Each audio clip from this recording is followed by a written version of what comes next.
Good evening, ladies and gentlemen, and welcome to tonight's City Council meeting. Let the record show that excuse me, Mr. Clerk, forgive me. If you could, please take the roll.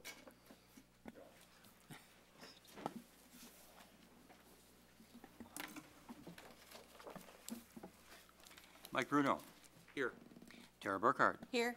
Don Cummings. Here. Becky Ruby. Here. Dean Kilberg. Here.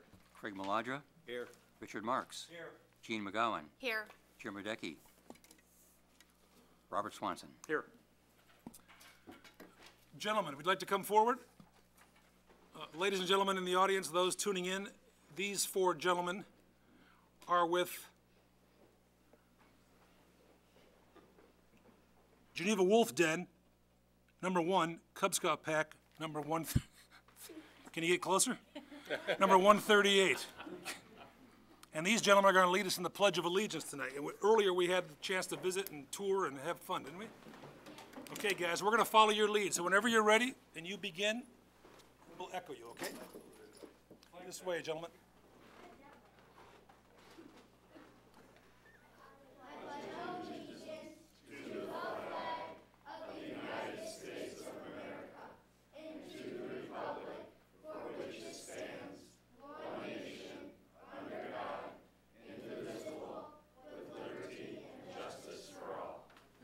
Well done. Are you going to stick around for a bit? Knows, huh? You guys are 7 and 8 years old? There can't be homework at that age, so why don't you stick around for a bit? I already did my homework. You did? I read for 42 minutes. You read for 42 minutes? I didn't read yet. I didn't read yet. Okay.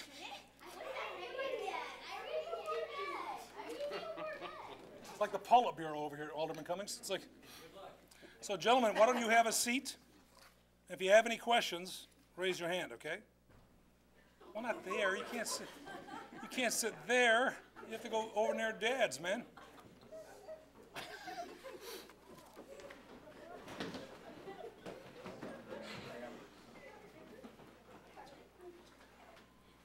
Before commencing business, ladies and gentlemen, I would like to invite everyone just for a brief moment of silence to recognize and honor the lives lost in Sugar Land, Texas yesterday, and to convey to those who are grieving, those who are hurting, and those who are confused that the city of Geneva mourns with them and stands with them as well. Thank you very much. Item 3A, ladies and gentlemen, is to proclaim WAPA District Day in the city of Geneva and to welcome Ken Morris and Karen Morris to Geneva from WAPA, New Zealand. My goodness. Mr. Morris is the gentleman 2 seats to my right. Mr. Morris, if you'd like to turn your microphone on. You will note that when Mr. Morris starts speaking that he ain't from here. You are joining us from a little enclave in New Zealand. Correct. Isn't that awesome? And you are, for all practical purposes, the city administrator in that district. Look, I report to the city administrator. Oh, well then why are we doing all this then? What the, I mean, it's like, oh, you're the chief financial officer. Chief financial officer. I got bad notes, man. And group manager, yeah. And group manager? Mm-hmm. What group do you manage? I manage the business support group, so that's all the internal support functions of council. Yeah, things like finance and property, legal and governance, and IT. Now, I was teasing Mr. Morris upon his arrival here in Geneva just a few days ago, and I read recently, and some of you may have read this as well, but in New Zealand, the new federal government has recently passed a law that will take effect in January of 2018. Correct. That precludes any foreigners from purchasing a home. Kind of, sort of. Yeah, skyrocketing costs. Correct. Isn't that wild? It is a little wild. Yes.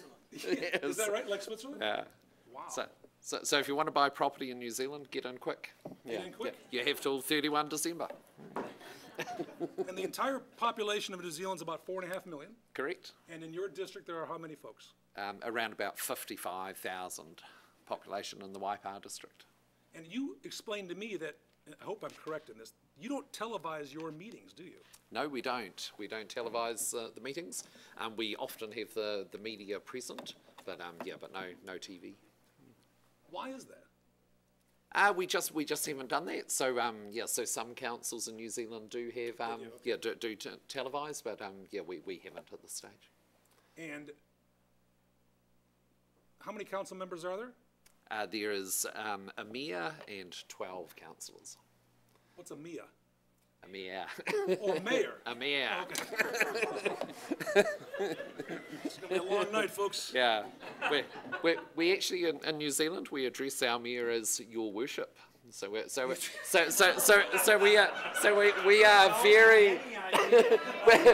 very very respectful.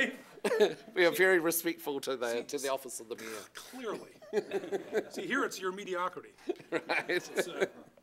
And does the mayor wear a particular robe, or is there a... So the mayor wears some chains, some mural chains, gold chains. Seriously?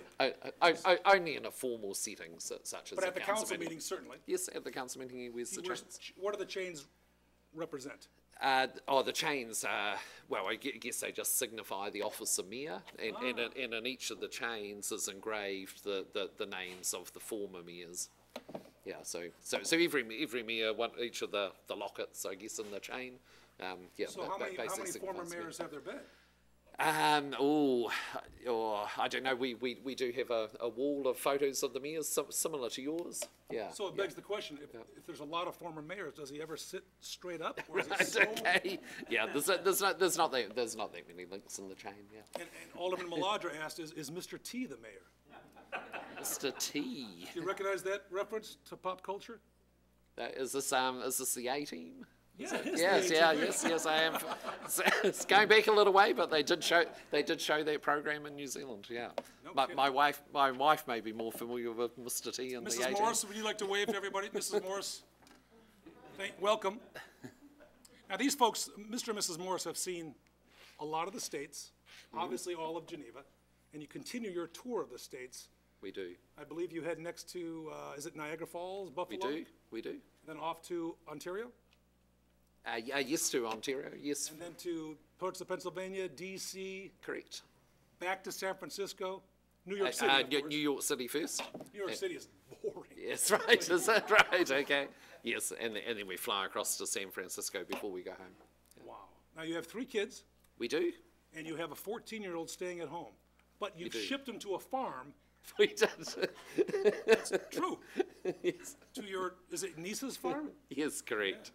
Have you touched base with Joshua, your son? We have. We keep in regular contact. But boy, your notes are good. Your notes are very comprehensive, Mr. Mayor. It's his worship. Is there a police officer here tonight? So what else should we know, Mrs. Morris, what else should we know about your lovely community? Do you want to join us at the podium? And I'm tired of listening to him. Come on up. Do you want to join us? Right here. Welcome. Thank you, Your Worship. See that, Mr. Clerk? And your profession is? Yes, I'm an administrator for a church. For a church. So how has your visit to the States been? Oh, amazing. I mean, what's your most enjoyable experience, other than this little hamlet we call Geneva? I guess meeting people, meeting all kinds of different people, doing a helicopter flight over Vegas, Grand Canyon. Sure. Wow. You've been to the Little Traveler 3 times? I have. Really? She's widely travelled. Yes. Yes, I have. And I know you had a beautiful tour of the city, courtesy of the History Museum. Yes. We did. It's a beautiful city you guys have got here. It's pretty cool, huh? It's beautiful, even though it's cold, because it's spring in New Zealand at the moment. It's spring for us, so it's getting warmer. Our summer starts on the 1st of December. So, yeah. What are you most surprised about during your visit to the States so far? Driving on the wrong side of the road. Who drives Wait, mostly? We haven't driven yet. No, we haven't driven at this stage. You haven't? Stephanie. Yeah. In New Zealand, we drive on the left-hand side of the road rather than the right. See, we don't have a left-hand side here. What's your favorite food thus far? Mine would be the Chicago deep pan pizza. Mr. Morris? Sampled at the weekend. Actually, I'll go for the pizza as well, but I'd go for the cookie pizza. We don't have cookie Yeah, we don't have cookie pizzas in New Zealand with ice cream and cream on top. But I imagine the life expectancy is a lot higher. Yes, that's right. Yes, yes. I wouldn't have too many of them, but yeah, but they are a nice treat. Actually, another highlight would have been the game we went to last night. What game did you go to? The Blackhawks game. You went, how do you score those tickets? Just people you know. Are you hockey fans? No, No, we first don't time have we've ice ever hockey seen a in New hockey game. Zealand. But you don't tune in? You don't? I have no clue. You don't have WGN there? No. Really? So what do you make of the hockey experience? Great. Amazing. Yeah? Yeah. How were your seats? Hi. High? Really good. Did you stay the whole time, or did you sneak out to beat the traffic like the... No. No. Stayed the whole time. Stay till the end. Now, we should all understand that this visit by the Morrises is in part and parcel to a international exchange through the International County Municipal... City, county, municipal... Whatever, blah. 2 weeks ago, or 3 weeks ago, I think it was now, Stephanie was actually in New Zealand staying with the Morrises. And then the Morrises stowed travel back here. But you're staying a lot longer. We are. We're staying in the United States for 6 weeks. Wow. In total, yeah. Any questions or comments from the council members or anyone in the audience for the Morrises? They can't understand you. We have a proclamation. Do you know that? No. You know that, Mr. and Mrs. Morris? We have a proclamation. This proclamation reads, a proclamation recognizing the Waipa District Council, November 6, 2017. And it reads, whereas the City Administrator of the City of Geneva, Illinois, and the Chief Financial Officer for the Waipa District Council, New Zealand, through a partnership between the New Zealand Society of Local Government Managers and the International City Council Managers Association, participated in an international management exchange program, and whereas local governments all over the world face similar challenges and opportunities, and whereas despite the thousands of miles between our two locales, discussion and open dialogue remind us that our opportunities and challenges are often the same. And whereas there is a benefit from being exposed and inspired by a different perspective and increased knowledge of local government both near and far, and whereas it is with the intention of the City of Geneva to thank Ken Morris, CFO, and the Waipa District Council for their willingness to participate in the exchange program, and a special thanks for having Mrs. Morris join you. I just added that. Now, therefore, I, Kevin Burns, Mayor of the City of Geneva, do hereby proclaim today, November 6, 2017, as Waipa District Council Day. There's only a few hours left. I urge all citizens to make a commitment to broadening their horizons and opening their minds to recognizing that no matter our race, color, or creed, we all can learn and share from the experiences of others. Is there a motion to so proclaim? Alderman McGowan, seconded by Alderman Cummings. All in favor say aye. Aye. Woo, look at that. May I present this to Mr. Morris? Yes, you may. That's for you, man. Look at that. Okay. Isn't that cool? That's very touching. Thank you. Isn't it though? And you know what that, and now see in America, that means you buy dinner. Oh, does it? Right, okay, It's interesting, isn't it? is that in the fine print? Yes, that's the fine print. Okay, thank you very much. Mrs. Morris? Thank you. Mr. Morris, any additional comments you'd like to? Look, I'd just like to thank you all for the very warm welcome. Yeah, we've been in Geneva for just over a week. Yeah, we've really enjoyed seeing your city. Yeah, really appreciate the beauty of your city. We love the tree-lined streets. I guess they're very colourful, particularly at this time of year in fall, and that's been great. Yeah, we've met some great people. We've provided fantastic hospitality. Yeah, really impressed by your city and your environment and the warmness of your welcome. So yeah, so thank you very, very much. Thank you very much. Thank you, Mrs. Morris. Item 3B, ladies and gentlemen, is to update, an update by our friends at the Union Pacific Railroad regarding the UP Metra Third Main Line project. First, we're hearing about this. Welcome. Mayor, good evening, Your Worship. Yeah. It's going to be a tough act that following the began- Wolf that Den and the began with Morrises Mrs. from Morris, I believe. Waipa. Man, this is going to be boring compared to everything else. So obviously, I think I was here a little over a year ago when we were sharing the kickoff of this plan, the final phase of the West Line Improvement Project with our partners over at Metra. So today we want to just give everybody an update on where things stand.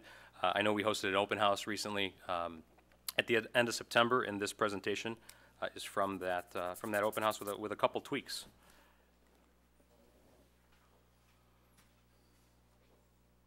And a lot of this information is going to be a refresh from our previous presentation. So here you see the overall system map for our commuter lines. Our three commuter lines are North, Northwest, and West Line. Obviously, the West Line here is the major franchise line that we're focusing our investment and improvements on.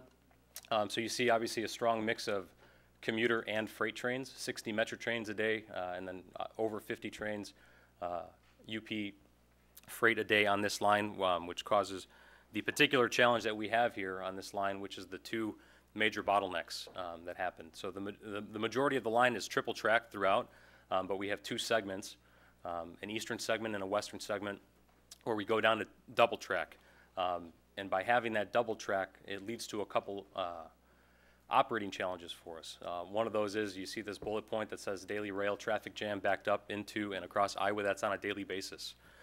So because of the two bottlenecks, we are essentially withholding our freight traffic, our core franchise, from operating 6 hours of the day. So 3 hours in the morning rush, 3 hours in the evening rush.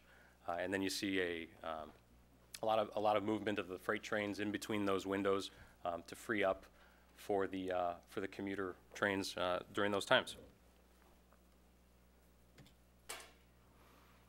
So again, this was the overall project recap. 3 phases. We had safety improvements at the first phase. We had a couple other station improvements. In addition, we had some grade separations that were incorporated in other communities at other stations. And the final phase, of course, phase 4, is the third main line project. And of course, as it pertains here, this is focused on the second segment, which is from Crest Road in West Chicago to Peck in Geneva. This shows us the overall project timeline. So you see all the planning and the analysis that went into to doing this project and the overall improvement project. Started in fall of '06 to where we are today in 2017. We're in this obviously third main track design and construction. These are the improvements that have already been realized within the plan. I don't want to spend too much time on this, but again, it shows the safety improvements that were made with platform diversions, pedestrian diversions, ATWS system, another train warning system, and some inter-track fencing, along with the grade seps. And this shows the 2 segments of the project. The eastern segment, which is of course over in the Maywood, Melrose Park area, and the western segment, which is here in West Chicago and Geneva. So total, you see approximately over 8 miles of line that are not triple tracked. And then this third main track will remove those two bottlenecks for us. So again, there's going to be a couple slides going forward, but again, this is for efficiency, right? This is not for added capacity. We're not looking to put more trains on as a result of the project. We're looking to maintain, operate more efficiently what we currently have right now within the system.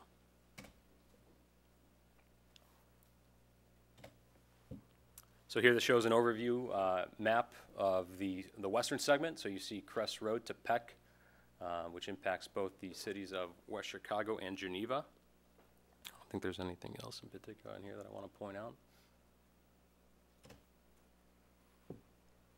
Again, talking to the overall project itself, you know, the benefits that we're looking at, obviously decreasing the congestion that happens here on this line, which again is the franchise line, decreasing commuter delays, preserving the on-time performance for our Metra passengers and also our friends over at Metra and in the administration, reducing motorist wait times with the grade crossing improvements, and then focusing on those two bullet points. I think those are the key highlights that I would address are eliminating those curfew times that we talked about, the 6 hours a day, 3 in the morning, 3 in the evening. And then last but not least, reducing and decreasing idling freight and passenger trains as a result of those bottlenecks. So both very important to all the communities that we operate in on this line. So as it pertains to the western segment, here's some key features that we wanted to highlight. We will have additional track. The additional track, the third main portion, will be added on the south side of the existing tracks, but for Roosevelt Road to Crissy Avenue, Route 25. The majority of the track addition will be within the UP right-of-way, within our existing property, and of course we're looking at some temporary easements and permanent right-of-way that's needed, which our real estate team has begun those conversations. Crossing improvements, again at Route 31, 3rd Street, and Western. Parking lot improvements at 3 of the lots, lots 1, 3, and 5. And again, wanting to highlight there will not be a net loss of parking within, I should say, the 3rd Street parking garage addition that was completed a couple years back. And then we will have some new spans over the Fox River Bridge. This is a nice recap of all of the agencies and partners that we've been working with on this process.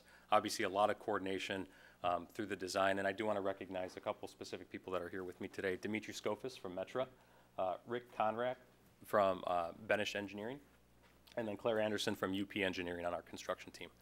All folks who've been heavily involved in working with the city and all these agencies. This shows the proposed construction detour routes. I know this was one of the questions that has been coming up in the past, and working with traffic contractors with the city's input, this is what we have been able to develop thus far. And this was shared at the open house event as well. But the road detours, you're going to see the Route 31 with 3rd Street and Western, and we will do staggered closures. That was one of the items that had been brought up by the council, and making sure not to have all 3 crossings impacted at once, obviously for traffic flows within the city, which we completely understand. So we will continue working with the city and with our traffic contractors on those staggered closures. And then Fox River Trail access, the western side access and the eastern side, so you can see specifically where those two will be impacted. So we have a couple environmental pieces of the project that have been updated. You see we had the NEPA was recently approved, and that was in July of 2017. And then we have the National Historic Preservation under the NEPO and working with SHPO on those updates. So again, meeting all of the various requirements in order for us to move forward on these on this portion of the project. Again, this shows more specifics on each of these segments. As I shared with Stephanie, you have a copy of the presentation, so please share this with the remainder of the council too, if there's any specific. I want to kind of get through these slides a little quicker so we can answer any questions, and of course bring my team into the mix. Real estate, I know this is a portion that a lot of folks have been asking about, and this has just recently started. So UP Real Estate has been working with adjacent property owners throughout the line, where we've identified portions of property that would be needed for the project itself. And Right now, I want to say we maybe have about a quarter to a third of those surveys completed on the properties themselves. And then once we have the surveys all completed, our real estate team will start putting together our appraisal team. The appraisers will be reaching out to those adjacent landowners, property owners, sharing with them the results of the surveys, and then from there, engaging in a dialogue on the appraisal itself in conjunction with the homeowner, with the property owners. And then from there, once that process is complete, we will begin presenting offers to those adjacent property owners, which will happen in early 2018.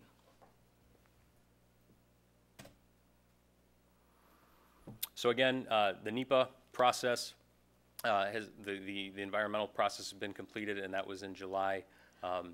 Expected construction, this number changes depending on how the remainder of the process goes, working on approvals with the various agencies that we had mentioned prior. But at this point, we are shooting for fourth quarter in 2018, and we would be looking at the bid letting sometime in the second quarter of 2018 as well. Obviously, continue working with the city of West Geneva and West Chicago, providing construction updates. I think we were tallying up the number of meetings so far. I know we've had about 10 this year, and we will continue to do so. And then working on the advance notice of detours and closings. Again, no anticipated impact to Metro schedules. We will be working very closely with the Metro team and with our dispatch team to prevent that. And then last but not least, construction anticipated to last approximately 24 months. And I would put a little asterisk on that. I know sometimes we say 19 months, it's gone up. We just want to be sure we're safe on the reality of a big project like this. So you have a lot of contingencies with weather and other things at play. So go back to that one. Thank you, Adrian. Yeah. Are there any questions or comments from the council for our guests, whether it be Adrian and or anyone joining him in the audience tonight? Alderman Bruno? Thank you, Mayor. You'd mentioned a freight train curfew. Yes. Tell me about that. Sure. So with the bottlenecks in place, right, the two segments that don't have double track, we hold our freight trains for those commuter rush hours. So if we start running freight trains in those windows and we have a mechanical failure or some other issue that comes up, that prevents us from able to operate the Metro service, which we own and operate. So that's the curfew that ends up happening on our freight service. I misunderstood. So I thought it was a different time slot, but it's the rush hours. So. Correct. Yeah. 6 a.m. to 9 a.m. and then 4 p.m. to 7 p.m. Okay. And on the matter of detours, if I understand it, by law, if you will, if you're detouring a state highway, you have to divert to another state road. Is that correct? I'm not aware that it's required by law. I know that I've seen detour routes where we work with IDOT, and I think this is District 1. When we work with IDOT District 1, if it's a heavy truck route, there are specifics, obviously, in which roads can withstand that type of heavy loads. So I know in those cases they do. It's very defined on which roads you can use. Otherwise, I know that they've worked with local road authorities, whether it's the county or the local municipalities on that. Maybe this is a question for our staff. So as we're closing off Route 31 at Fabian, we could have a sign like local shopping still open, that local Absolutely. traffic can still. Yeah. Okay. Thank you. Anyone else from the dais? Alderman McGowan. Thank you, Mr. Mayor. I was not able to attend the recent open house that was scheduled. I had a scheduled conflict of my own. So I have a couple questions. What is the perceived financial impact to the city, and maybe Stephanie or someone else on city council could help me with this, financial impact to Geneva during those road closures? It's a 24-month, give or take, process that's going to take place during summer, holiday season. So has this been discussed at all? I mean, we know that there's going to be an impact in terms of the routing, but in terms of financial impact, we've not done any sort of analysis on that. I know, like, the police and fire need to reroute their, how to get from point A to B the fastest, and the beats need to be redrawn. in order for us to maintain the same response time, when someone makes a 911 call, does Union Pacific offer any assistance with this, or do they just say like, you know what, you're on your own, we have to do this work, and so be it? No, UP is definitely involved. I think we take the lead of the local authorities on what they need from us. Again, I would highlight the majority of the project is going to be happening within UP property, so there's not going to be a local impact, or a public impact, as I should say. There's going to be an impact on, commuter staging when we're working at the station itself.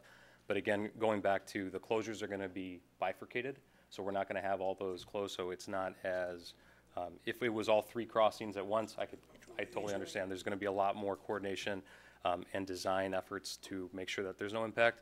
But because of the bifurcation, we're going to work closely with the city to make sure that there's not as big of an impact as people would foresee. So does, Alderman, I would interject because I've been involved in some of the staff meetings, including the ICC administrative hearings that have taken place. The fire chief and the police chief have all, and their staffs, as well as Public Works, have all been involved in the meetings with Metra and the UP regarding various scenarios, that there wouldn't be closure of, for example, 2 crossings at one time, for example, the Western Avenue crossing and the 3rd Street crossing. There will be a closure, as you know, of Route 31 because of the bridge construction. So there's been that coordination that there wouldn't be a closure of the other 2 at that time. One would always be open. The city staff requested a number of things, some which were not accepted. I don't know if Stephanie wants to add anything. I think we've looked at it carefully. We have mutual aid agreements so that we know if we're in situations where fire station number 1 can't get there, then we go to the next closest, which would be Batavia. So we're certainly have been in the loop, and we've been meeting and making sure that we can address all of our public safety needs through construction. And then I am aware of some of that. Thank you. And so no increased costs are anticipated for the police and fire departments? The cost that may be anticipated, we went to the ICC, we've asked for some relief. That's not being provided, so we have to make do with what we have. And that's why we rely on our mutual aid agreements. Okay, thank you. I was kind of wondering that. Can you give me can you give us a better sense of how long a particular road will be closed? For example, Western Avenue, that services the Geneva pool, and so what is that going to look like? Is it going to be that road will be closed for part of the day, but it'll be open in the evening, or will be completely shut down for like a month at a time? Let me point to Claire. Can you help me with this one? Yeah, Claire, I'm going to invite you to join us at the podium as well, since I know there's millions of people at home tuning in. We want you to be heard. Welcome, Claire. Hi. It's 4 to 6 weeks, and it'll be open to pedestrian traffic, not vehicular. Okay, thank you. Okay, Any other construction projects before Claire goes back? She's my construction manager. you know what, I'm not sure. I was just kind of jotting down questions as you were speaking, so I apologize if she has to come back up. I recently participated in a river cleanup, and I was directly underneath the railroad tracks by Island Park, which is featured in one of your photos. There were a lot of metal pieces from the railroad in the water.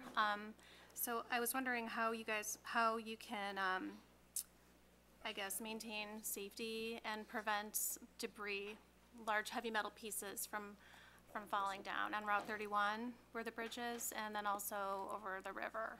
Sure. So during construction, there's a lot of practices in place and standards that we have to meet with our construction team, with the UP engineering team. Also, I mean, we have to meet federal guidelines and state guidelines, right, when we're working on these, particularly where there's public access. As it relates to bridges, right, UP, we do 2 inspections a year on all of our bridges across the entire system. That includes the Fox River, and we have to have special consultants do that because of water access. But we have to maintain all of our bridges to very high standards, obviously. We know there's older bridges out there, and we have to keep an extra close eye on those. So as part of that process, though, we are absolutely addressing those concerns. If there's any additional ones, I'd be happy to take down any information and share that with our bridge team. And we always, anytime anybody reaches out, we will always do a cursory inspection if somebody has something specific they want to raise. Will you have signage underneath the bridge that goes over the river, because we have fishermen, we have people fishing, we have kayakers, we have canoers, and also the pedestrians underneath. I'm having a hard time picturing the Route 31 bridge, but there's pedestrian access below that, right? There's Yes. not. Oh, There's I'm that. sorry, I'm On sorry, the yeah. Route 31 Yeah. bridge that goes over the stretch of roadway, it's the width of the stretch of Oh, roadway. okay. It was shown in the one photo where you showed the house right there in the corner, Mr. Mahaffey's old home. Right there. If you look to the right of that home, that's where the bridge is, and it's a span of about probably 40 feet in roadway to roadway, Okay. and there is no pedestrian access. Okay, that's good to know. Will UP post signs by the river then, just to let people know, caution, construction? Yeah, I don't foresee any issue. I think we'll talk to our friends over at the Army Corps and see what their standards are and then work within that. And also, I'm sorry, getting back to an earlier question I had, so in regard to the road closures, will there be, detour signs plainly posted Yeah. everywhere? Okay, so Yeah, that will, yeah, so within the regulations of the state and working with the local partners, we have to put up so much signage in certain locations, about a mile out, weeks in advance, depending on what the routes are, if it's a heavy truck route versus a lower route. But yes, we will have all that signage. Some of them will be signboards, some of those will be static signs, so you'll see a mix of them. okay. You mentioned that there would be no increased volume of trains going through Geneva, even after construction is completed? So what I said was the project is an efficiency project, not a capacity project. So we are not doing this to handle more trains. Freight traffic can always pick up, right? Freight flows are contingent upon the economy. So if there's a greater need, whether there's customers on this line that need more service or at our yards, we have to serve that, right? But we have not seen a lot of fluctuation on these numbers for quite some time, even with the growth that happened 5-10 years ago. So yeah, on the Metro train side, that if there was ever going to be a discussion about adding more Metro trains or higher frequencies of stops, that would be something that we would have to discuss with our partners at Metro, and none of that has happened. Okay, so you don't anticipate, at the completion of this project, once certain industries find out, oh, it's really easy to get trains through to Chicago on this route now because they've reduced the bottlenecks, you don't anticipate certain freight lines or additional freight lines coming through? That's not like part of the plan for doing this? No. Okay. Thank you for that. And then, I believe this is second to last question. You referred to parking lot improvements. What are those improvements? I know that's something that our friends over at Metro working on. Dimitri, do you want to share?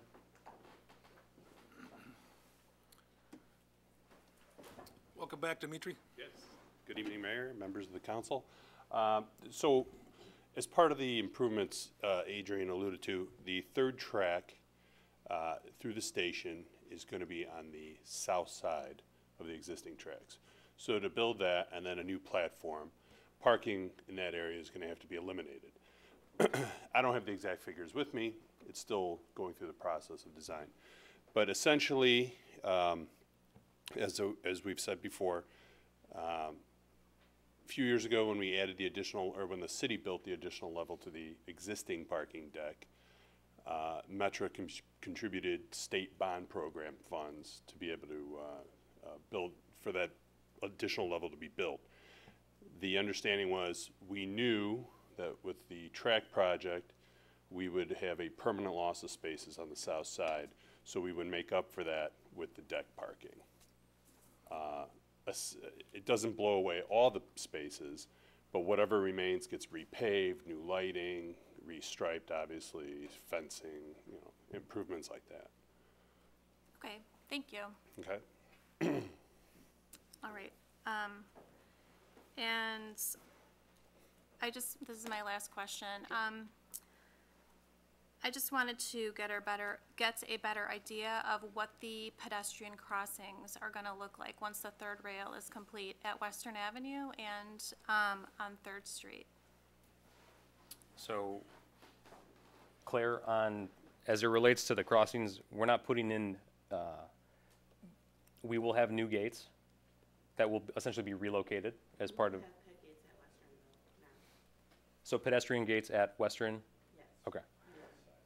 Right, so with the expansion in the south, right, those gates will be relocated, we will have pedestrian gates there. Essentially, it'll be the new track with the same system that's in place. I think we have concrete panels at that crossing, so concrete panels and then asphalt surfaces on the approaches. Can you tell me, what is a concrete panel? Is it like that people walk on? The concrete Same. panels are in between the tracks, right? Okay. So it's, yeah, it's Okay. the material in between. Okay, Yeah. I just wanted to clarify that. And that's what I thought you were saying, but I want to make sure. Sure. And so you said there will be pedestrian gates added at Western Avenue? Because right now I think it's just the big thing that comes out Correct. for Yeah, vehicles. pedestrian gates will be added.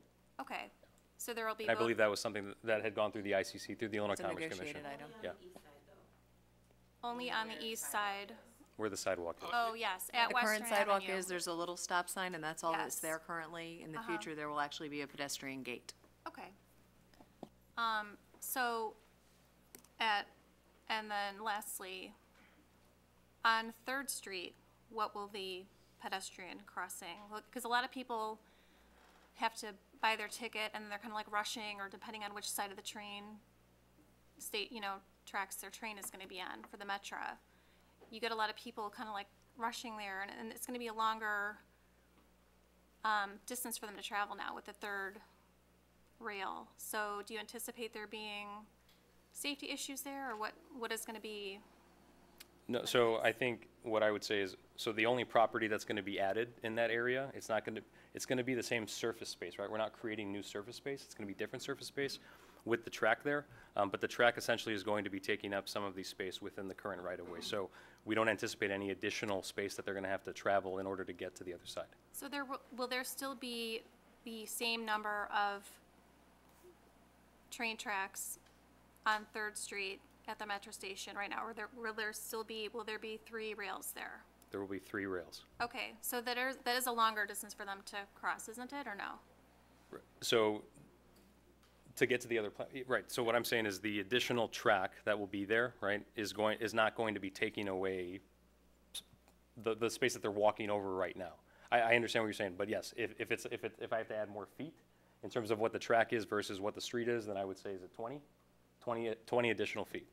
Okay, I was just kind of wondering, Sure. because that's, important to people if that's their daily commute and they have it timed down to a science, and, Yeah. if they park on the south side and they have to get on the train on the north side, or whatever Right, it is. right, yeah, it's just the So- additional of the other tracks. I'm sorry, I misunderstood. So the third track that'll be put to the south, right, that will be the only addition that they will have to walk over, right? But we're not adding necessarily any more space to the area, right? They're not gonna, does that make any sense? I'm trying to say that the sidewalk in place, right, in the street that's in place, will simply be going over the UP property that already exists Okay. at that location. Okay, thank you very much for answering all of my questions, I You're appreciate welcome. it.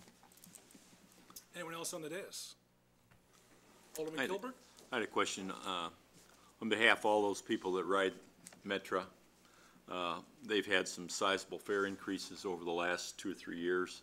What do you anticipate, the impact might be on, commuter fares, over the next 2 or 3 years? And, what's Metra's, role in cost sharing as it relates to the project? Is it all UP? And do you anticipate that some of these costs are gonna go back against Metra? How is that, how's the funding derived, Sure. I guess? I can answer the funding part. I will let Dimitri handle the fare increase, which is part of their overall plan.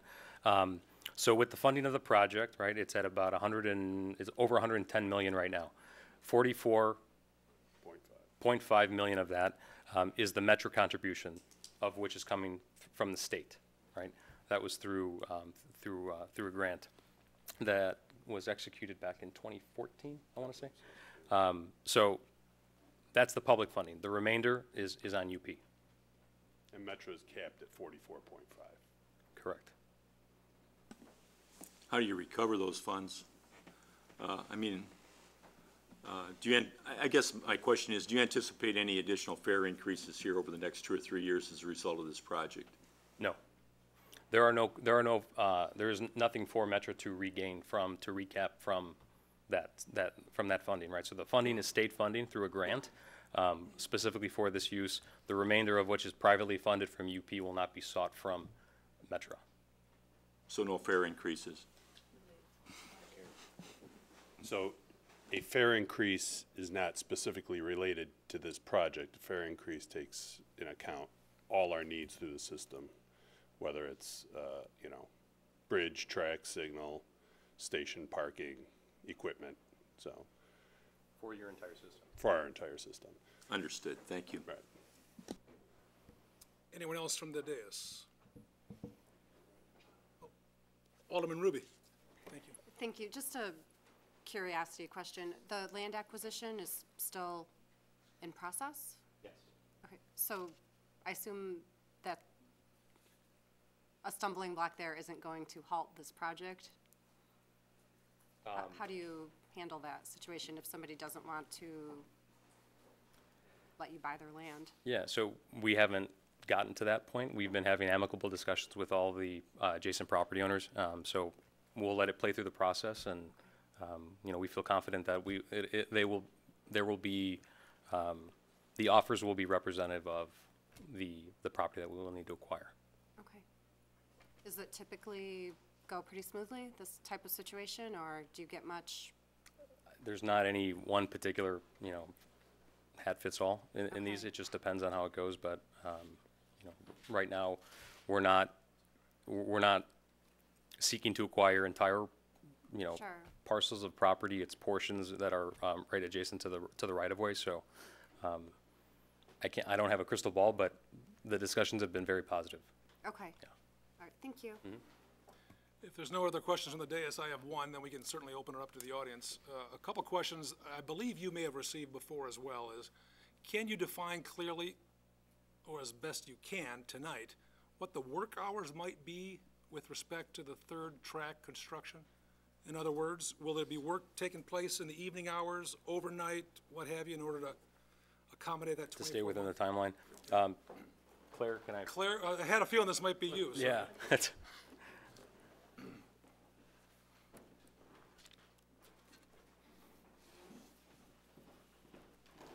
You can hang tight in one of these chairs.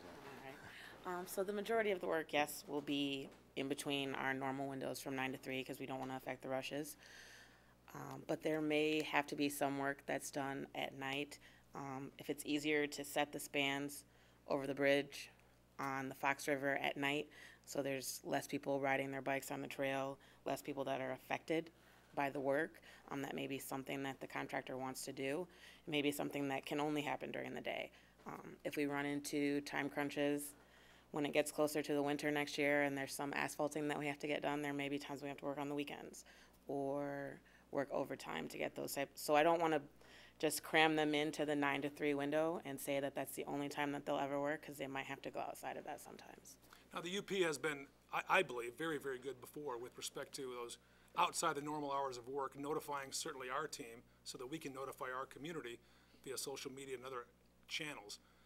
There's a protocol in place for that sort of communication from you. That's clear. Okay, cool. Yeah. During this project, it'll be Claire, but the entire team will be working with the city on that. Got it. Yeah. So we can help with any releases that have to go out, you know. And Claire, your cell phone number is? You can use mine. You can use Yeah, mine. I'll use it.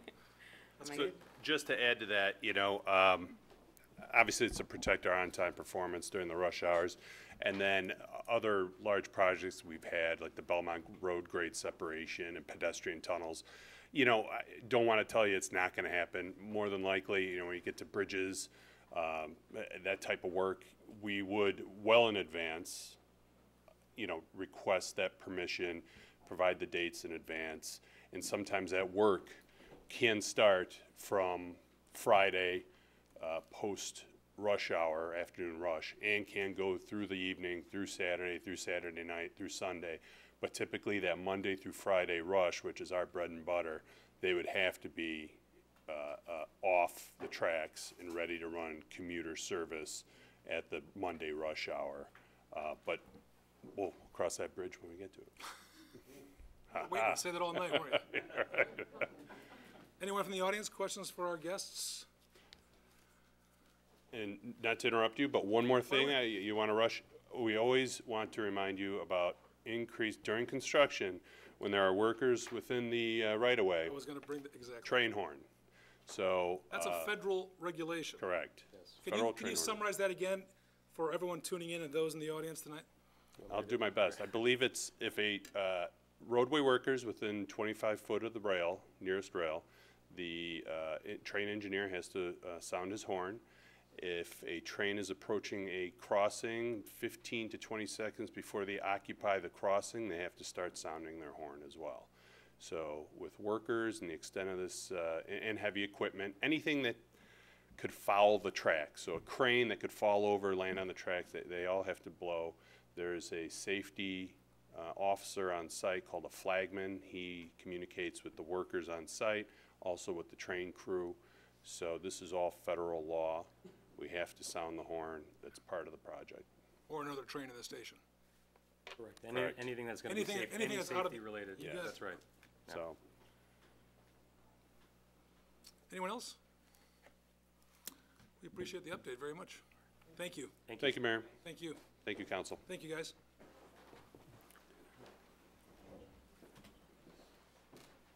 Okay. Item 4, ladies and gentlemen, amendments to the agenda. Are there any amendments this evening? Item 5 is the omnibus agenda. All items marked with an asterisk are considered to be routine and can be considered and acted upon with one motion. So moved. Motion by Alderman Bruno, seconded by Alderman Marks. Yes. Mr. City Attorney would like to add a comment prior to the Correct. With vote being regard, taken on item 5. yeah, Mr. Mayor, with regard to item 11C, that's a resolution that's to be adopted by the corporate authorities, and in that instance, the mayor may vote. So if the clerk would ask the mayor's vote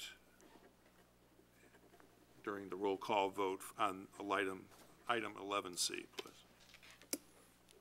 So in other words, under the amendment, under the item 5, ask for my vote as well. Correct. Got it. Whenever you're ready, Mr. Clerk. Mike Bruno. Aye. Tara Burkhart. Aye. Don Cummings. Aye. Becky Ruby. Aye. Dean Kilburg. Aye. Craig Maladra. Aye. Richard Marks. Aye. Gene McGowan. Aye. Robert Swanson. Aye.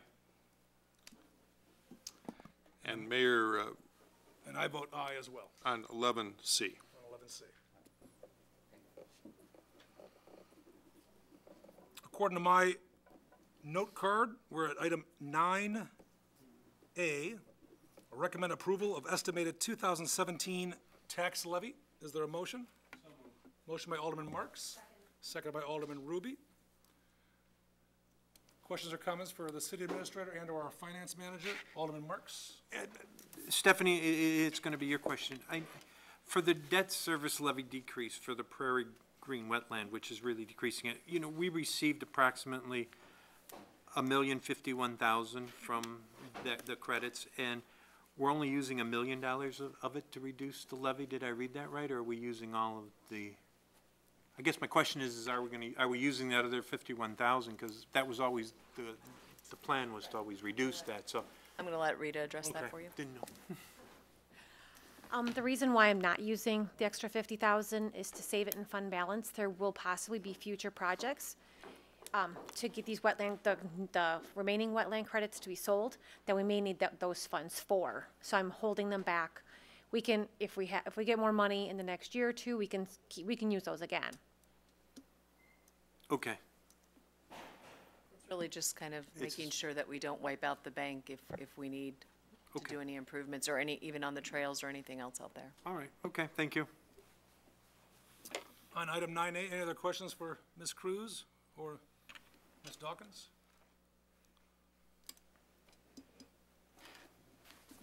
Roll call vote, Mr. Clerk, on item 9A. You know, I had, sorry, 9A includes the estimates of pension costs sheets. That's a question. Does 9A want to focus on these pension costs that are going up? That would be on page. It is correct, though. They are included. And those are based on our actuarial study that we're required by the state to fund. All right, if I But could, these are public safety pensions. not IMRF, this is police and fire. I'm trying to find the page here on the PDF. Page 24, maybe, 24, the PDF? of the PDF?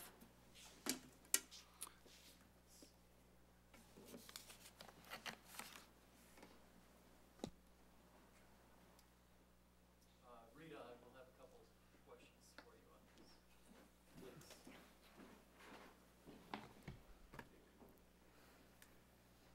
So, public safety pension valuations. Geneva firefighter pension fund experienced an investment return of 10.42%.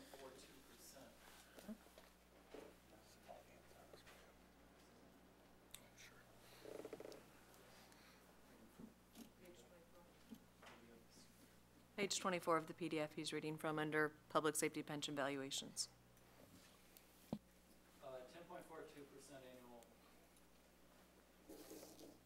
return, annual payroll decrease of 5.5%. And to maintain the funding at 75.1, we have to increase by 10% our funding to the pension fund. And this is an observation. In 90 years of the S&P 500,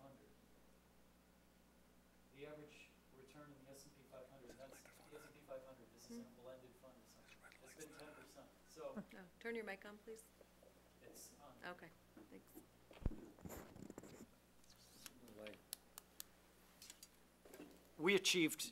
The pension fund achieved 10.42, 4% above, 4.2% above the average for the past 90 years. Payroll decreased, and to maintain funding, we have to increase funding of the pension by 10%. My question to you is, assuming that we can, with a blended fund, continue to maintain 10.5% return and decrease payroll, if we have to increase 10% every year, our funding to the pension, how soon before we double what we're paying? I don't know that number. The 10.42% was because we had a very positive year with a lot of international equities. We do have state statute which does not allow us to go over 40% in total equities. Therefore, you know, the S&P is high for us because you need bonds definitely do bring it down significantly. Part of the question in regards to the percent funded remaining, that is because we had to change the actuarial assumptions this year. Last year, as we spoke, it was 7.5%. This year, we dropped it down to 7.25. Reason being is the 10.5 is not a sustainable number. We're not going to see this every single year. If you look at prior years, last year, both funds took about a 2% decrease in their valuations. So we realized that really 7.5 is not a solid number. Most pension funds in the area are closer to 7. We knew that the levy increase, if we went down to 7, would be far greater than the 10%. The only other remaining, the positive side of that, though, was that the new actuarial tables came out for 2016, and they actually decreased mortality. So we actually got a positive on the other end that way. So you kind of had a larger negative, or larger positive, kind of a negative offsetting each other, but you're still going to see that increase. We also do at this fund have we have 6 or 7 people that could retire as of right now. So this dollar amount is actually being changed because of the way it's being funded. So before we used to use a different method, and now we have to use the state statute method, which I don't have in front of me because I did not expect this question. And I apologize for that. No, it's okay. I was going to talk about it in a month, but so now we had to actually change the methodology of what we do, which is really back-end some of that information, back-ends the actual contributions, because we have so many people that are on that back end of actually retiring. They're so close to retirement, it changes where the actual assumptions are. My overall worry that I want to convey to everyone in council and anyone who's in Geneva listening is that if we have to increase our pension funding by 10% every year, it will double in 7.2 years. The amount that we are funding for the pensions, if they go up 10% a year, we will double the amount in 7.2 years. Our population is not going to double. We may be lucky to get a 10% increase in our population. And this year we're seeing a 10% increase when we had a phenomenal return for a pension fund, an investment return. That's 10.4 is really impressive. So with everything good, we're still increasing our pension funding by 10%. If this continues for 7 years, 543,000 becomes $1,086,000. Laid over basically the same number of people in Geneva. Maybe we increase by another couple thousand, I don't know. Be cognizant of this. I'm not going to be around in 10 years. I don't know who will be, but these numbers are worth looking at, and that's what I wanted to draw attention to. Thank you. Thank you. Anyone else on item 9A? Mr. Clerk, we do have a motion. We do have a second. Roll call vote, please. Don Cummings. Nay. Becky Ruby. Aye. Dean Kilburg. Aye. Craig Maladra. Aye. Richard Marks. Aye. Gene McGowan. Aye. Robert Swanson. Aye. Mike Bruno. Aye. Tara Burkhardt. Aye. The motion passes with 8 affirmative votes, 1 nay vote, and 1 absent. Mayor, just to clarify for the citizens, the actual property tax levy percentage this year is really dropping for every household, and I don't think we said that when you look through this. There was, and I think that should be commented, at least. Stephanie provided a sentence or two in a Yeah. response. Stephanie, do you wish to share that, the essence of that communication? The 14% figure that I believe? I just think it's important to let people realize, and probably should have asked it earlier, but, sorry. Correct, I will.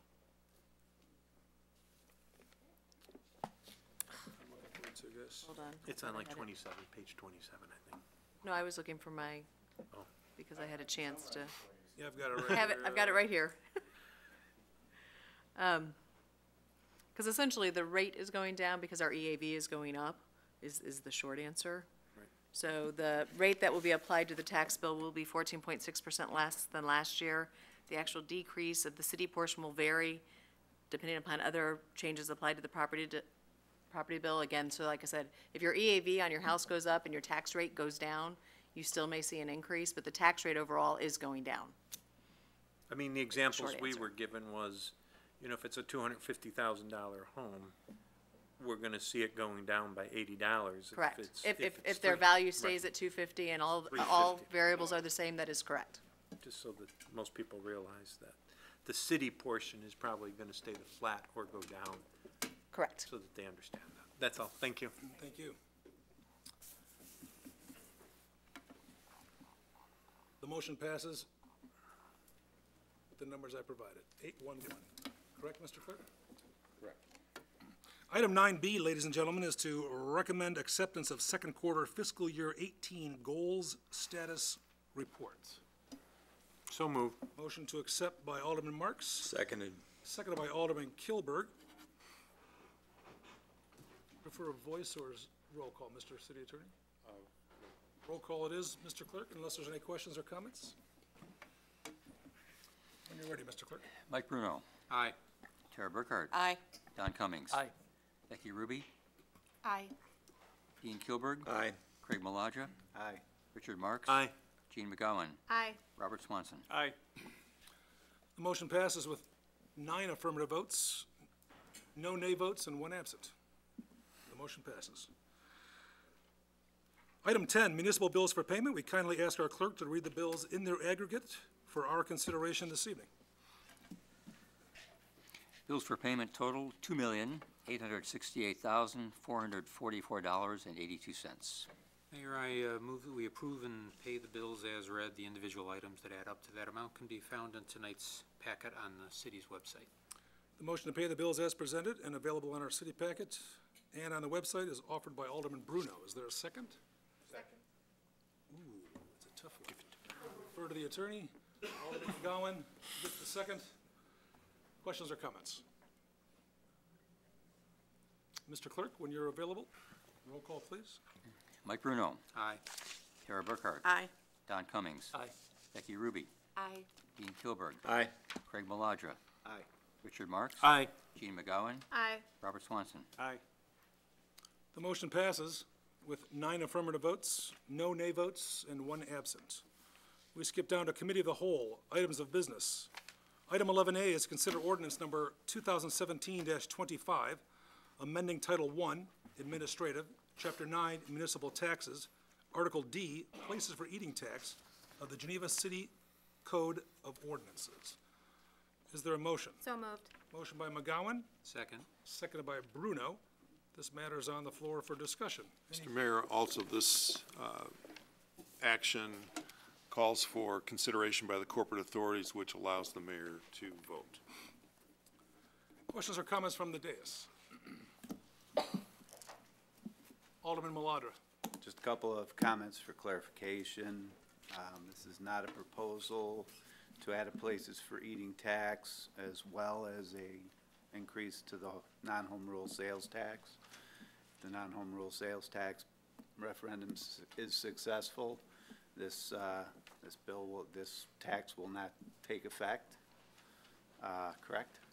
That is correct. That's it. From the dais? From the audience, just show of hands, I'll be happy to. Yes, sir, welcome. Aha, the other guy beat you to it. Al beat you to it, Mr. Burton. Al, how are you, sir? Good evening. Fine, thank you, Mayor. Al Buchanan. I own Geneva Wine Cellars and Tasting Room. I'm also a director of the Geneva Food and Beverage Association. I have 2 sets of comments. Number one, Patrick Neary has asked me to pass along that he's out of town tonight, and he has prepared a very short and succinct written statement that I have promised to read to you with your permission. Second, I have a few of my own comments. I'll start with Patrick's. I think the context in which this is written is that Patrick, like everyone in the Geneva Food and Beverage Association, is adamantly opposed to a places for eating tax. And at the same time, we are deeply concerned about working with the city and making sure that the finances are handled responsibly.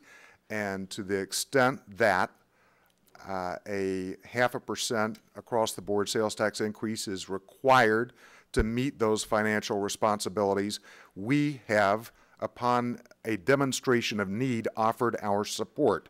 That is the spirit in which Mr. Neary's comments are made, and they are as follows. I quote, "The information provided by the mayor presents long lists of capital improvement projects for the city of Geneva. This is a start on understanding the needs for additional tax requirements, but does not answer a lot of questions that taxpayers might have in order to support any sort of tax increase." Patrick, I would have a number of questions about about the capital project list, including the following, and he lists 6 items. Number 1, which projects by nature would normally be funded by Geneva and other communities by property taxes, water and sewer taxes, electric fees, or other existing taxes?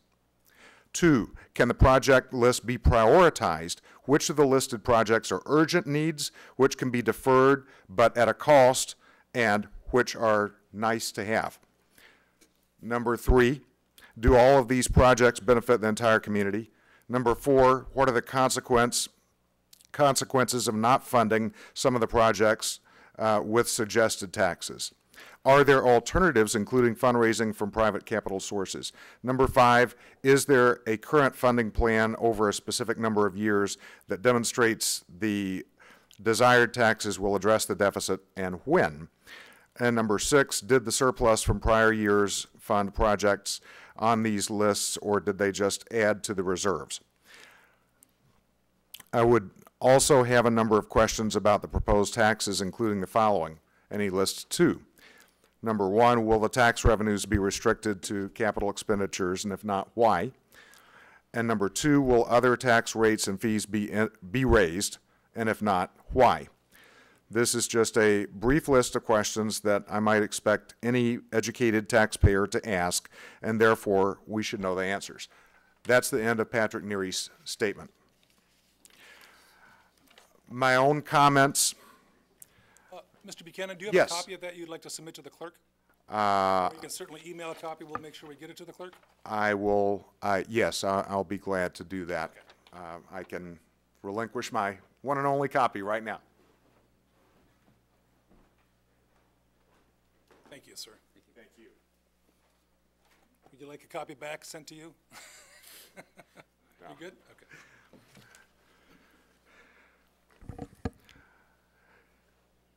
My own comments focus on the process.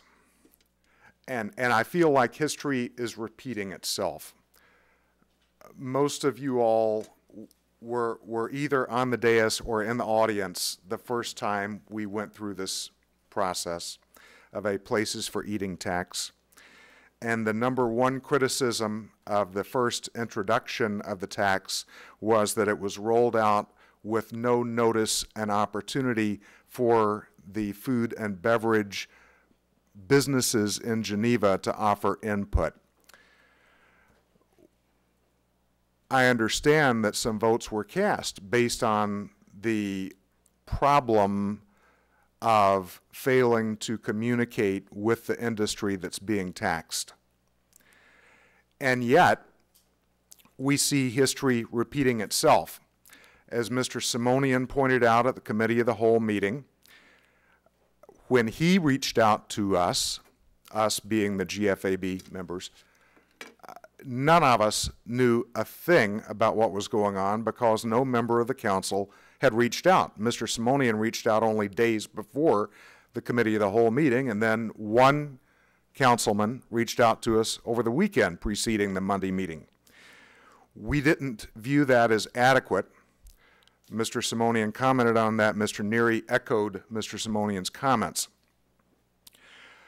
The response, if I understood it correctly, was number one, the city has a number of ways of communicating these sorts of proposals. First and foremost would be the newsletter. I wasn't aware of it. Others weren't either.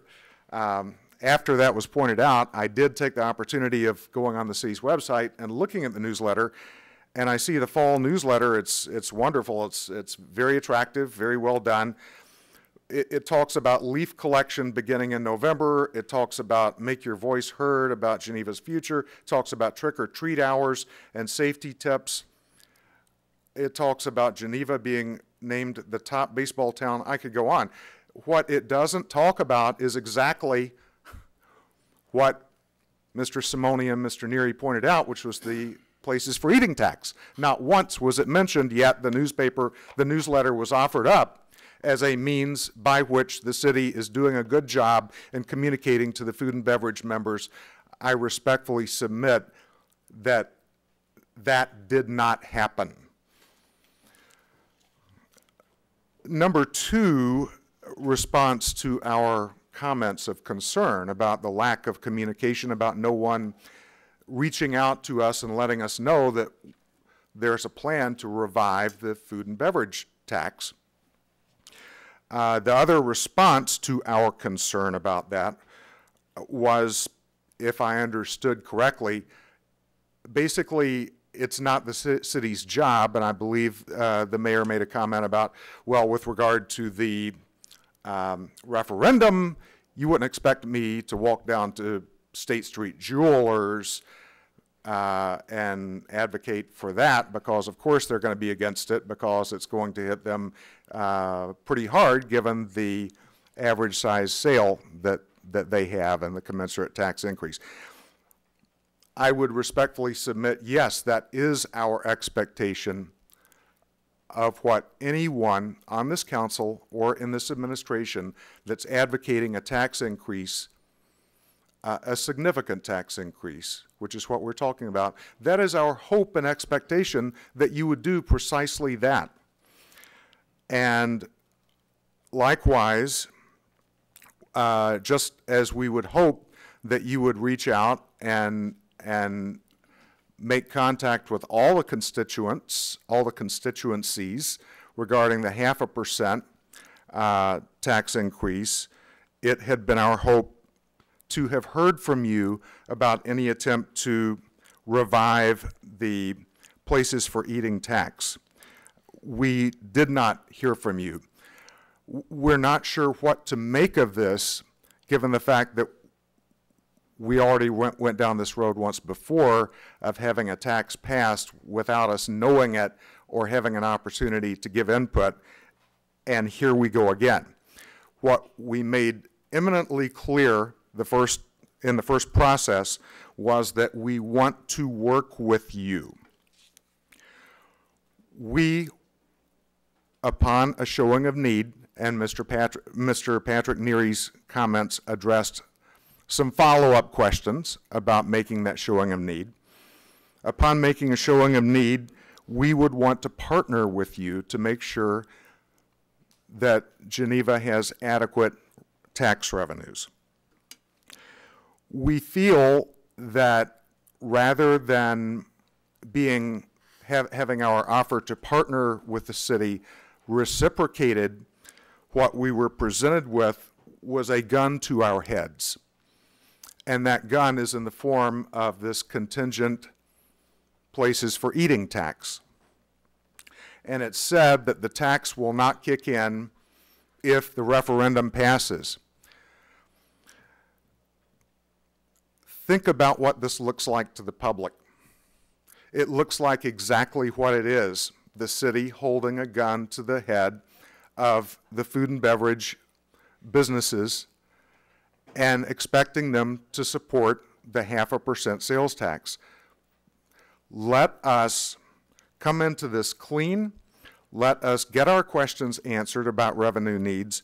Let us partner with you, and if the needs are truly there, let us work zealously with you to make sure that the city receives enough revenues.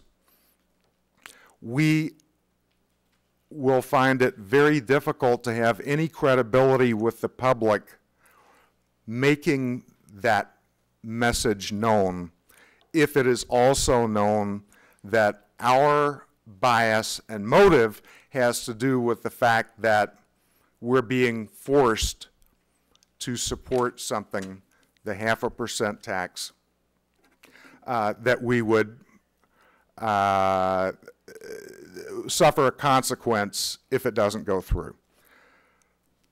What I'm trying to say, and probably not as artfully as I could have or should have, is that we want to partner with you, and that means on an equal footing, and we want to do it because we care about the city, not because we fear being penalized with a 2% tax. Those are my comments. Thank you very much for your time. Thank you, sir. Yes, gentleman, Mr. Nord.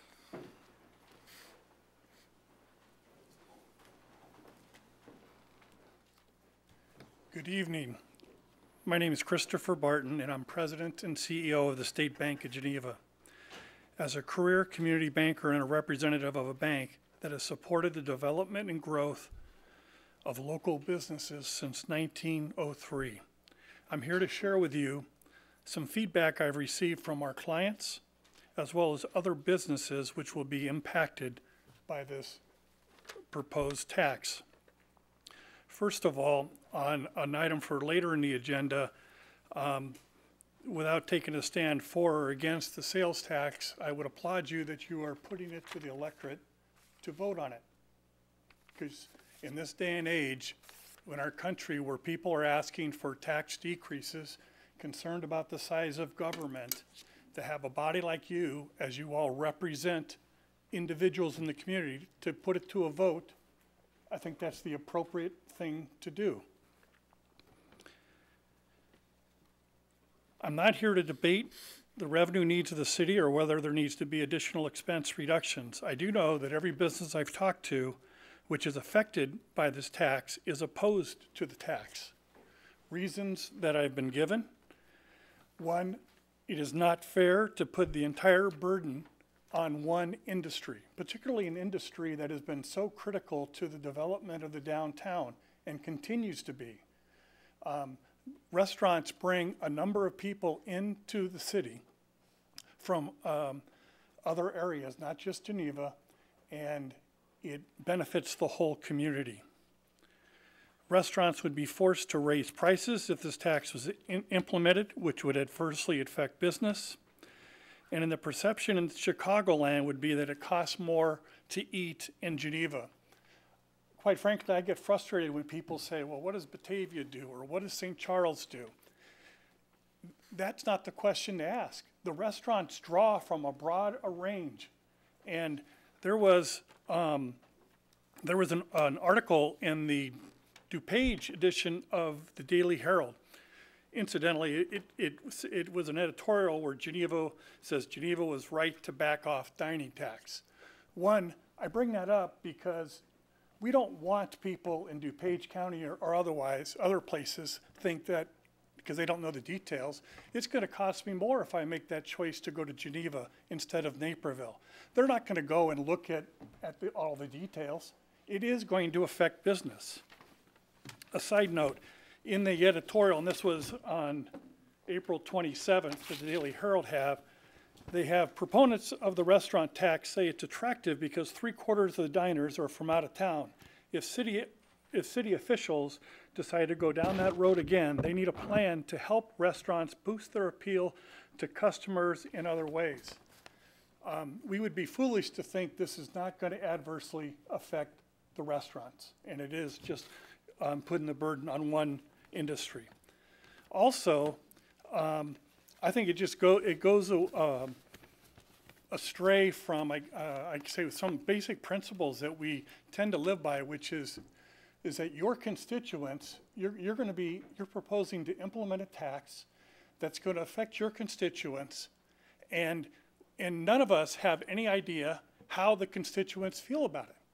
Okay, yes, the city does a great job with trying to get information out and such, but the newsletter, which has been brought up before, which is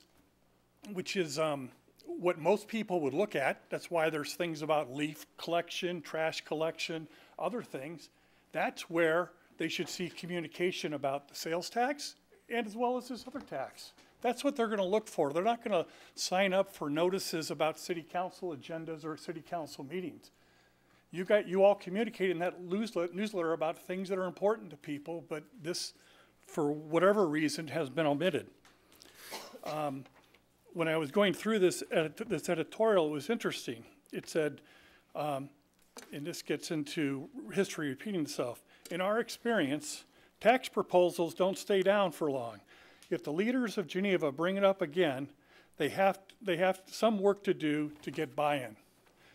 This thing doesn't have to be passed without the voters voting on it. If you were, and I'm not in favor of this, but if you insisted on doing a tax, I would say do a non-binding referendum to find out what your constituency thinks about it, as opposed to, this is an easy way to get a tax without having any consequences, because while communication is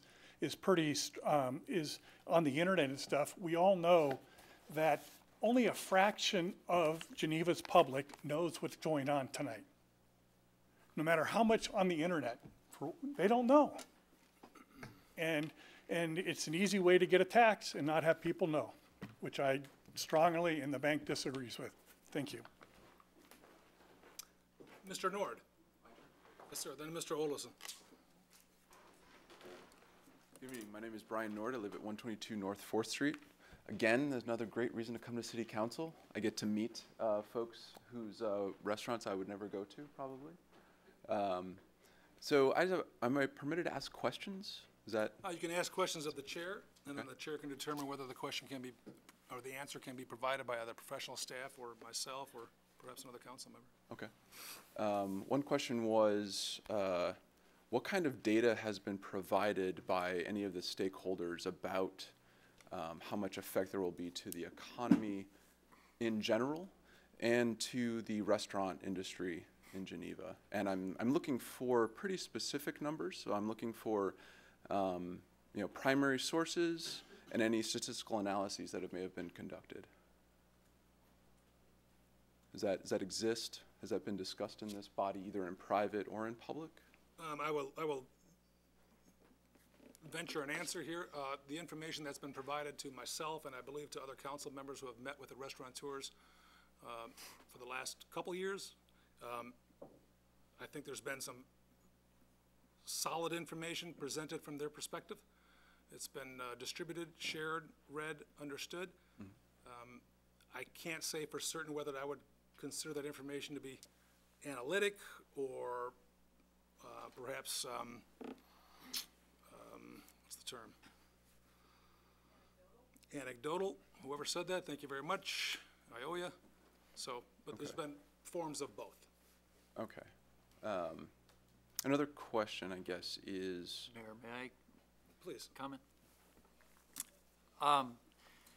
So, believe it or not, Geneva is not the first small town to look at a places for eating tax or a tax on food. I know. I know, it's crazy. Yeah. And so I think that's a good question. And when you look to the internet, there are some small schools. There's one in Chicago called the University of Chicago.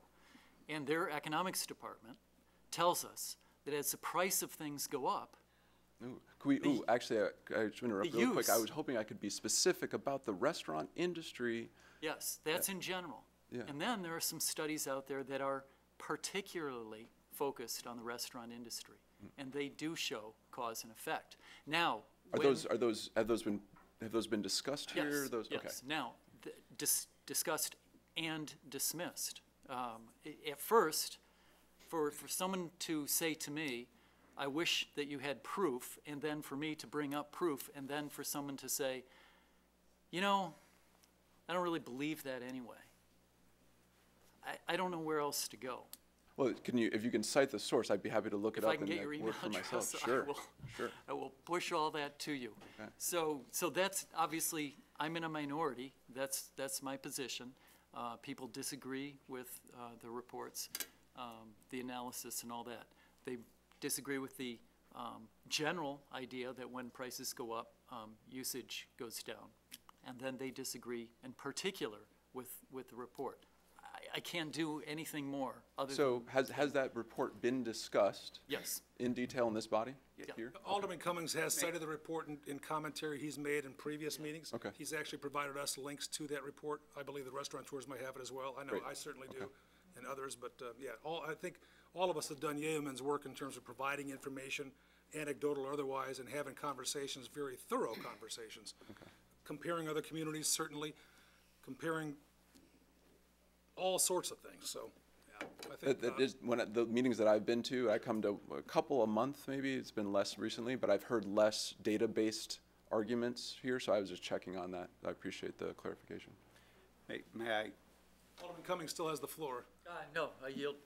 Alderman Maladra? So Alderman Cummings did accurately represent studies that he cited. He left out that there was a dissenting opinion to the studies that he cited. No dissent to the idea that rising prices cause demand to go down, general economics, the whole bit. No counter to the fact that the University of Chicago is a great institution or anything like that. But to cite studies from other states and ignore the fact that there are 30-some communities in our area that have some type of tax on food and beverage. Oh, is that and to so? ignore the fact that revenue from those taxes is increasing even though the rate of that tax remains flat, is to ignore analytical data in our own area that would seem to tell some significant information about the harm or lack of regarding these taxes. Is it definitive? Anybody can make numbers dance and sing and do whatever they want if they're good enough with Damned lies and statistics. What's that? Damned lies and statistics, as Exactly. Clemens said. Exactly. But to the mayor's point, we have looked at these things. Thank you.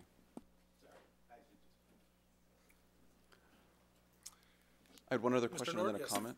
So my other question is, what work has been done, and this is seriously a genuine question, what work has been done between this body and the restaurant group to obtain I guess sort of a rigorous balance between a places for eating tax and the referendum that we're facing in the future? So how did it come to be that it was 0.5% and some other percent, or where did that balance come up? So I'd like to just understand that process a little bit more. It doesn't have to be lengthy, whatever. There's state law that addresses the sales tax referendum. Right. Stephanie, do you want to? So, as a non-home rule community, we can only implement a non-home rule sales tax up to 1%. We currently have a 0.5% non-home rule sales tax, so that's where that number came.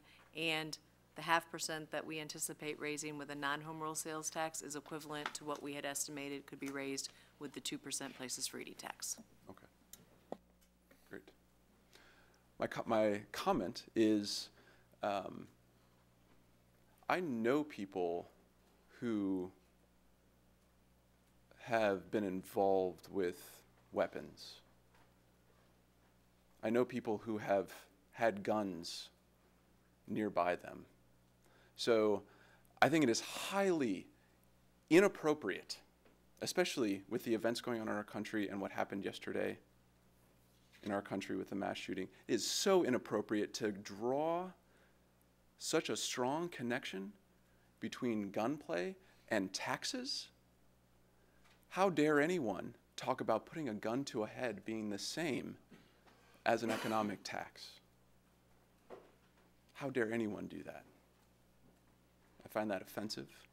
And I think if people who didn't, maybe if the folks with privilege maybe ventured out into a community that didn't have as much, where there was actually gun violence on a regular basis, they may not be so keen to make such a comparison. That was my only comment. Thank you. Thank you, Mr. Nord. Mr. Olison.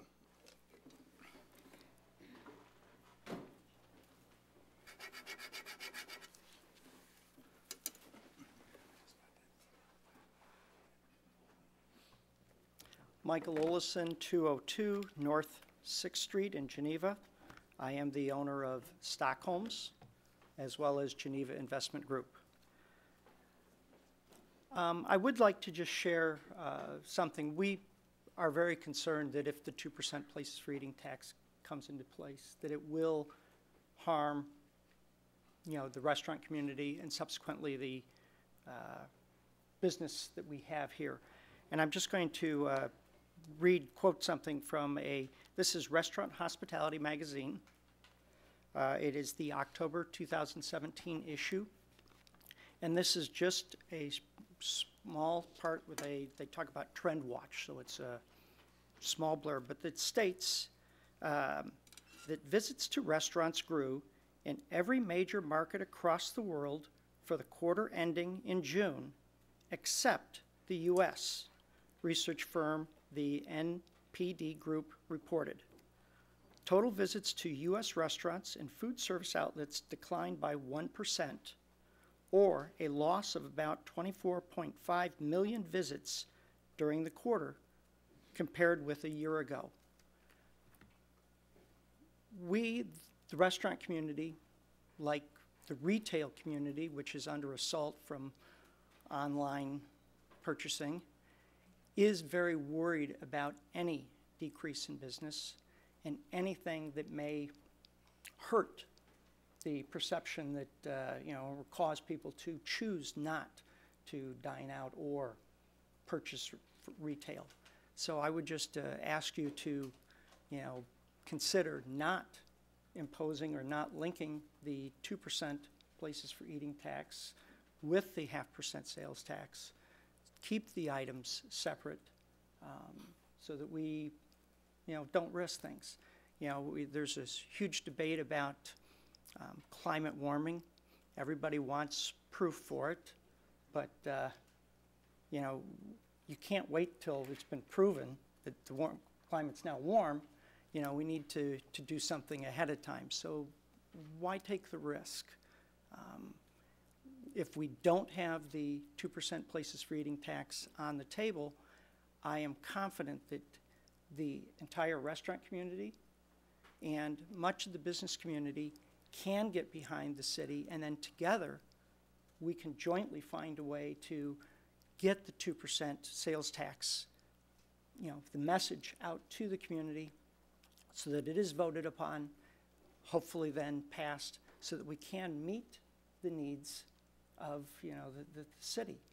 The nice thing about the 2% or the 0.5% sales tax is we would be on par with our local communities, whereas if we do impose a 2% places for eating tax, because of the food portion of that, we would be at a slight economic disadvantage to our local communities, Batavia and that of St. Charles.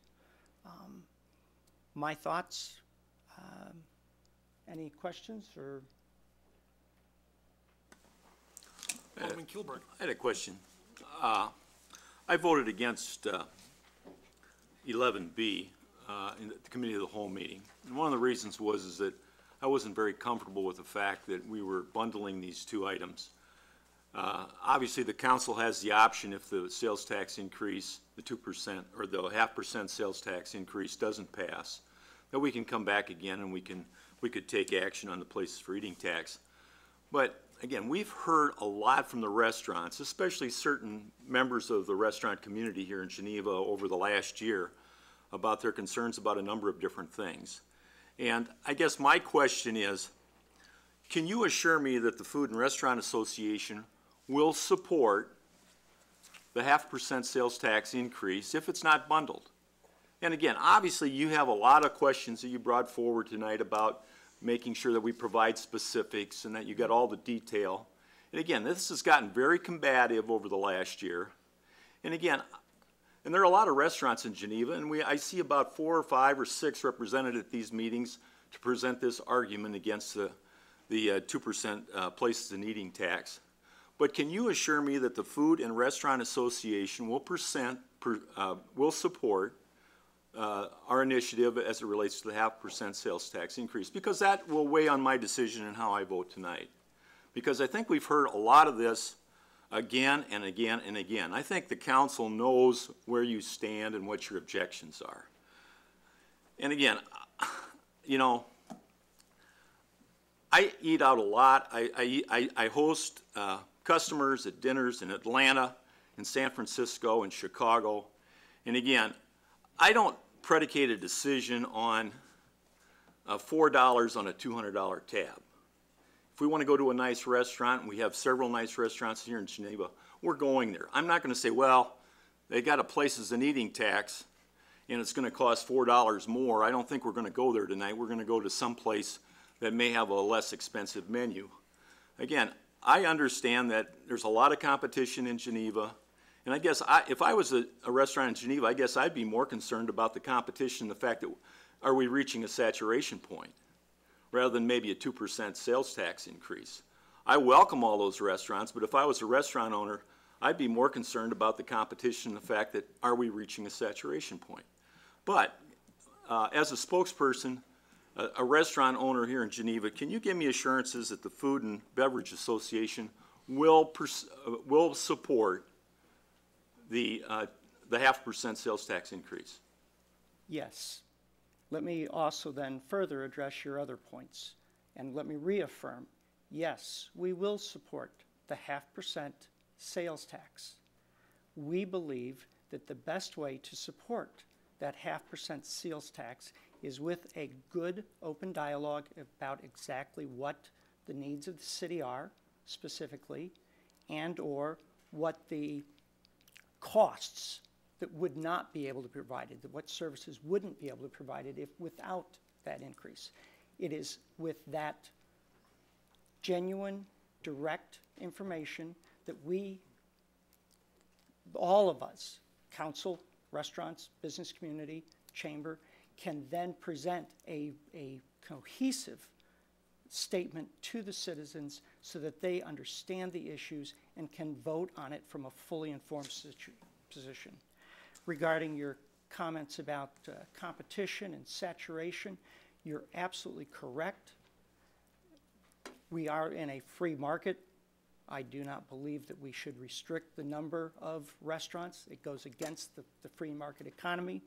But what we do worry about is will somebody in, Naperville read an article in the Daily Herald or whatever paper it was that Mr. Barton quoted? I don't and think say, that was the Daily Herald.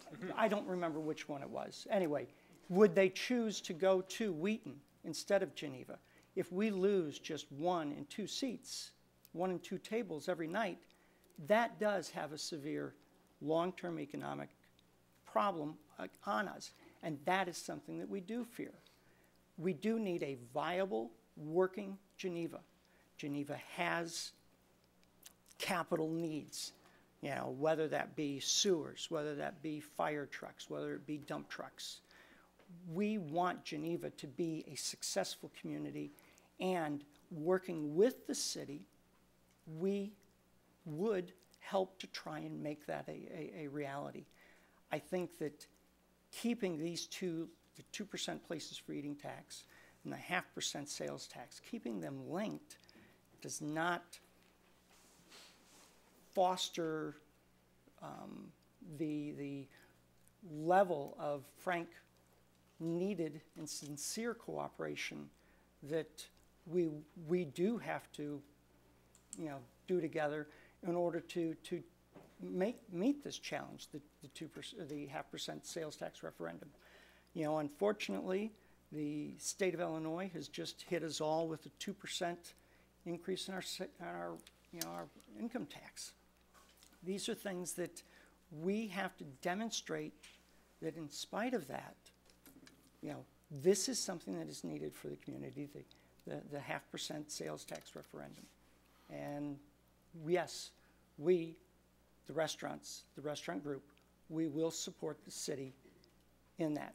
We need information from you so that we can have that cohesive statement to the public. Did I answer your question? I think so. Thank you. I have a question. Mr. Maladra, I've recognized you once. Robert's Rules of Orders require me to ask if there's anyone else who wishes to speak prior to recognizing Alderman Maladra for a second time. Alderman Maladra. So fresh off our minds from the retreat on Friday. How do I ask this?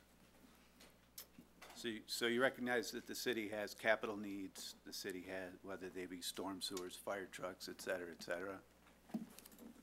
Yes. Does that recognition change whether we have to, does that recognition change based on the type of revenue-raising opportunity we seek to be able to meet those needs? Or does your recognition of those needs remain clear and we do in fact have to buy fire trucks, deal with storm water runoff, et cetera, et cetera? We have needs, and those needs need to be funded. They can be funded think by a that 0.5%. one very important thing, I've heard ample talk about the needs of the restaurant community. I've heard until just now very little, if any, recognition of our needs. I've heard we have a list, but that list doesn't cover enough because it's not prioritized, or it doesn't talk about what can we live without or for how long. And basically you have a list that if you're not of a mind to accept, you're just not going to accept.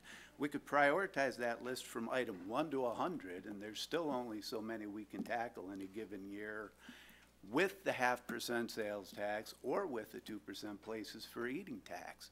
And yet, I'm not going to sit here and pretend that we don't need fire trucks, we don't need dump trucks, we don't need to deal with stormwater runoff. In fact, I think that pretending otherwise is what leads us all into problems that we can't dig ourselves out of. Dean referred to these things being linked. I prefer to see this not so much as linkage as recognition of the fact that we've been debating it for 2 years, 2 budget years. We were on the verge of enacting a places for eating tax with the 2016-2017 budget, and the election cycle kicked in and it got political, and so we backed away from doing it then. We debated it again during the 2017-2018 budget year. Now we're going to float a sales tax referendum in the spring. If we wait to tackle places for eating tax until then again, we're going to basically just kick off another 2-year effort to debate the same thing over and over and over again. So I don't see this as linkage as much as I see this as kind of like, call the question, folks. Let's just be done with it. If we all recognize that we would prefer the sales tax as an option, but if that does not pass, the city still has all of those needs that we're going to recognize regardless of the funding source. They don't go away. And the longer we wait, the deeper the hole gets. And I know you guys want more information and better charts and things like that to explain it, but I'm sort of, you're up here asking us to accept you on faith. We've been talking to you about our needs for 2 years, and you have yet to accept our explanation of what we need to do.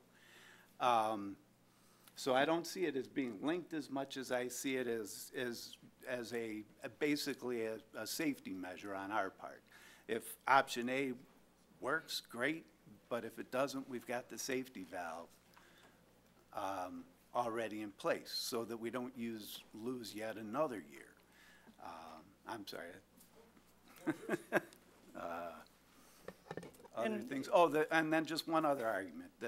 The argument about our taxes chasing people away. I think we need to recognize the fact that the surrounding communities today have higher taxes than we do. I don't see our restaurants full to the gills and their restaurants empty. So it's a good argument, but it hasn't worked in reverse. What is it that's so unique about Geneva that a change like this is going to chase people away, but in St. Charles and Batavia it doesn't seem to be chasing their customers away? Or in fact in Naperville, where they have a 2-tiered food and beverage tax, we still see restaurants opening up in a vibrant restaurant community. It's not being squelched there. What is so unique about Geneva? And there are certain aspects of it. I remember the chain issue is big. We don't have a lot of that. But Don talks about evidence and cites evidence from studies written, outside of the community. I'm looking at the evidence right in front of me, and I'm just not seeing it. So you need to help me. We need to help you understand some things. You need to help me understand some things too. What is it that's making me not see today the disparity in taxes causing the behavior that you claim is going to happen? That's it. And I would simply state that we need to have this great dialogue so that we can, we'll go back to the laundry list of the items that the city has presented. Forgive me for interrupting, Mr. Olson, but as you know, the email I sent to the restaurateurs, the 3, encouraging that distribution to whomever they so choose, was predicated with, this is by no means a comprehensive list. Additional information we provided. And of course, obviously, since the sales tax referendum was passed unanimously, it was on consent agenda, it is our onus as a city to provide that information so that information can be delivered in an understandable way, while the city itself cannot encourage citizens to vote in favor of or against a referendum. Individual council members can certainly do so. So our job as a city, as a corporate authority, is to present the information, and then whomever chooses to package it accordingly so that it's all factual, absolutely. And I would just emphasize the fact that if we can work together on that coordinated, comprehensive statement, that would be in all of ours best interest. Agreed. Just to clarify, that the corporate authority called the City of Geneva right, can't massage the language. I know, you can't, but we can work with the Absolutely. individual Oh my council gosh, members. of course, of course. They can sit there and we can decide that, you know, if it is collectively decided, and I'm just gonna pick on a fire truck, that the fire truck is need number one, that we use that as the lead item in the discussion with the residents. Absolutely. I've recognized Alderman Cummings once. Anyone else who wishes to speak who has not yet done so from the dais? Alderman Swanson, then Bruno, then Cummings. I just wanted to ask you why the restaurants will not support the 0.5% sales tax if we have the places for eating tax enacted, but will if we don't. I didn't say that. Or, well, that's the impression I'm getting from what I'm hearing. And I agree with Alderman Maladra that we're not linking them, but I think we're doing what is prudent. I've heard over and over again people mention the state of Illinois is a mess and raised income taxes and has kicked the can down the road. That's exactly what we're trying to avoid. We don't want to kick the can down the road, which we have been doing now for years.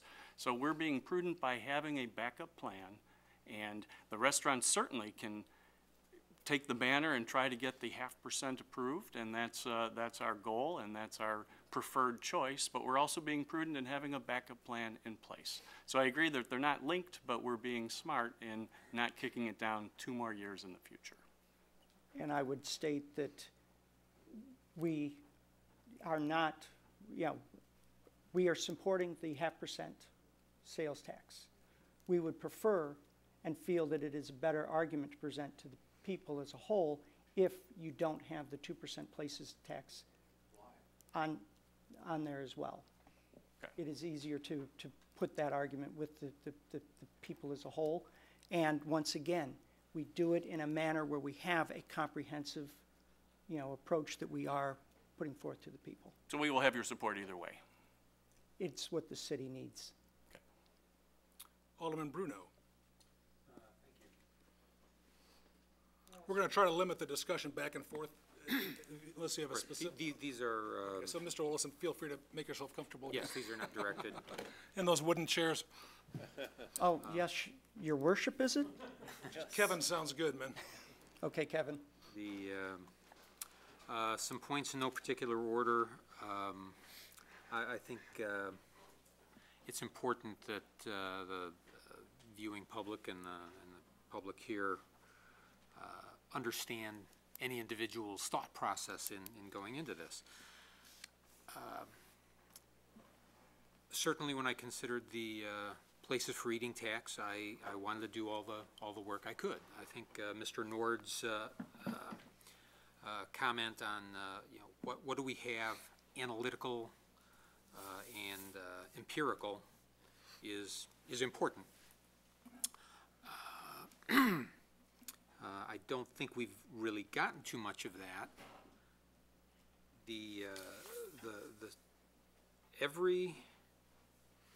I called a fair number of the places for eating tax communities, the ones at the higher end of the spectrum certainly, and none of them showed any downturn as a result of the place for eating tax.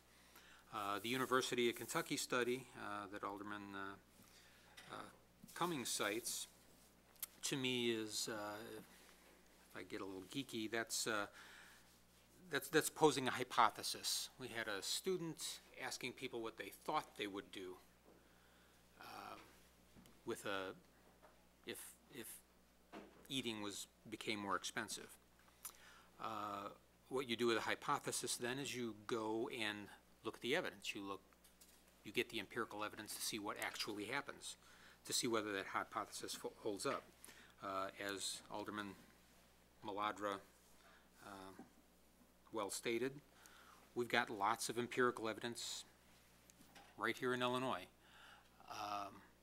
Seen nothing that indicates that there will be, that the tax in and of itself impacts restaurant attendance. It was brought up with trends and restaurant recessions. that we can acknowledge all that. And I've had conversations with you, and my hat is off to anyone who gets into food service, because it is not an easy business. The question is, does implementing such a thing exacerbate those issues? Nothing I found indicates that it would. In terms of communications, you know, this came up a long time ago. We've had lots of discussions. I certainly haven't heard anything new.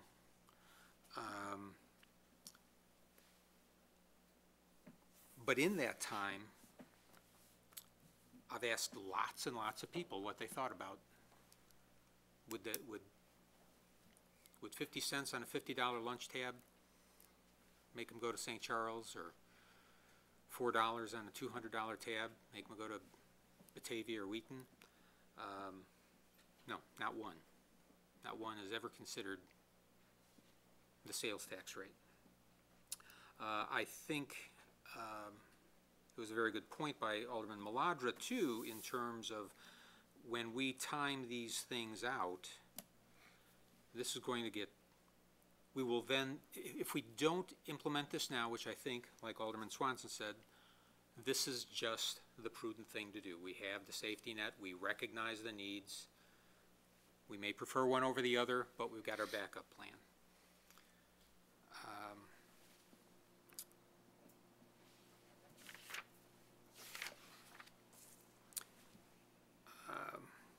If we delay the places for eating tax, it's going to put it into an entirely different environment, and it will become the circus that we recognize from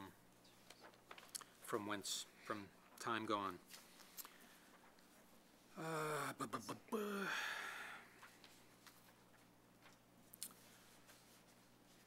I think that covers my points. Thanks. Alderman Cummings. Thank you, Mayor. I have to recognize the Geneva's different argument. First of all, I love that. You know, things are different here. Averages don't apply to us, laws don't apply. Geneva's different. What is different than Geneva? Perhaps what's different about Geneva is that we have a strong restaurant industry because we have taxes that are overlaid over the city right now. Fairly, we provide a competitive work environment and a competitive tax environment. We have good eaters who appreciate creative and cutting-edge food, and that's why the restaurants come here. That's what I think is probably different about Geneva. Stepping back, looking at this from 30,000 feet, what do we need? Geneva needs money. Infrastructure is crumbling. We absolutely, without a doubt, and I think everybody agrees, we absolutely need more money. So how are we going to get that? If we walk away from everything that we know right now, we have a couple choices. We can institute a tax right here without talking to the populace that affects an industry that 100% of the participants in the industry are against. 100%. Or we can institute a tax, put it out to the populace that elected us, and ask them to vote on that tax. I don't know, which seems fairer.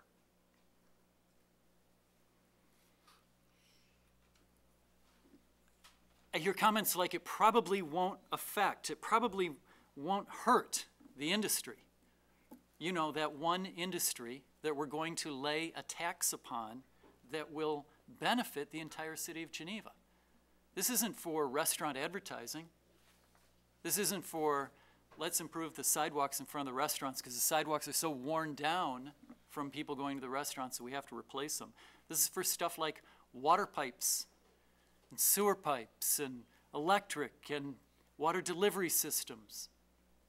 These are things that affect and help everyone in Geneva. I don't think it's unfair to then turn and say, let's tax everyone in Geneva. Instead, what we're marching towards right now is putting into place a system that will tax a particular industry for the good of the whole city. That strikes me as unfair. I want to stay away from the $4 or $2, and I don't know. I think we're all in different positions. An extra $50 on a bottle of wine, I think maybe not a big deal. Maybe a very big deal to other people. $4 here, $20, $10.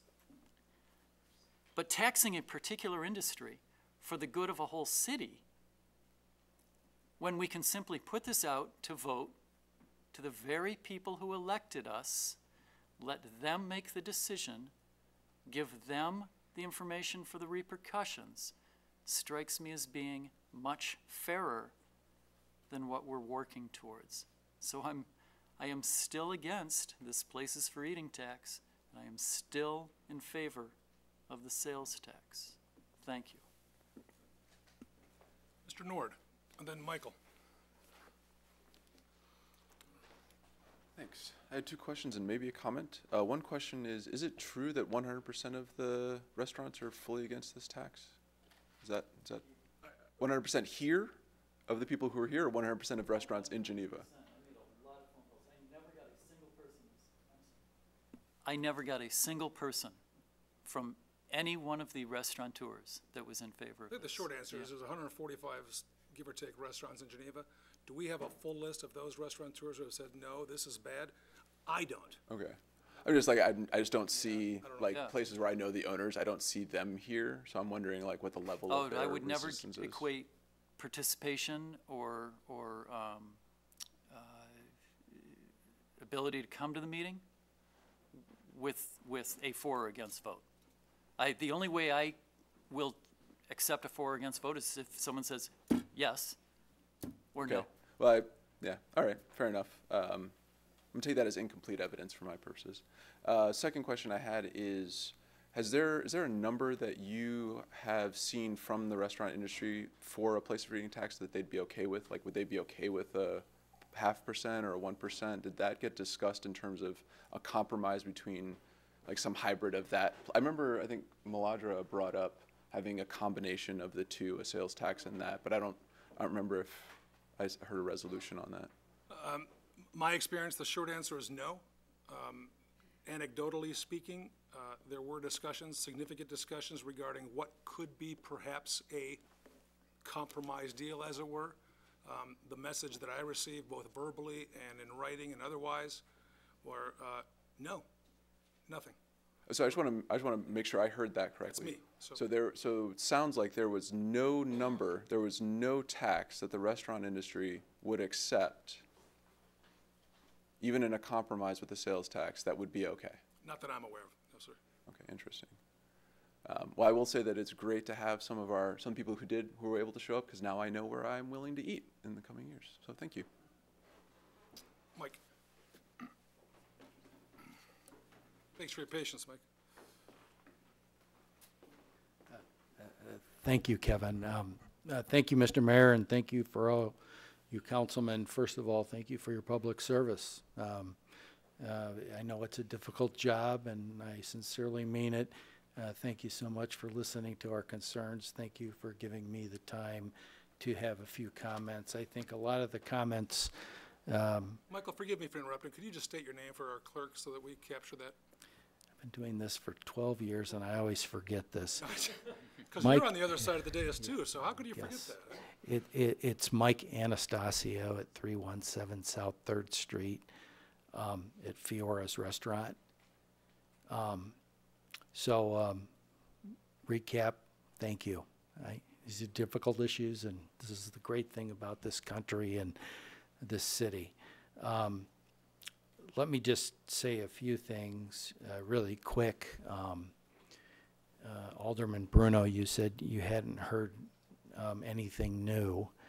I think there are some new things, and they may not pan out right away. They concern me. I know when we talked about this about 6 months ago, there was a conviction that there was going to be a property tax freeze. That didn't happen. We did have an income tax increase. So that did hit our margins.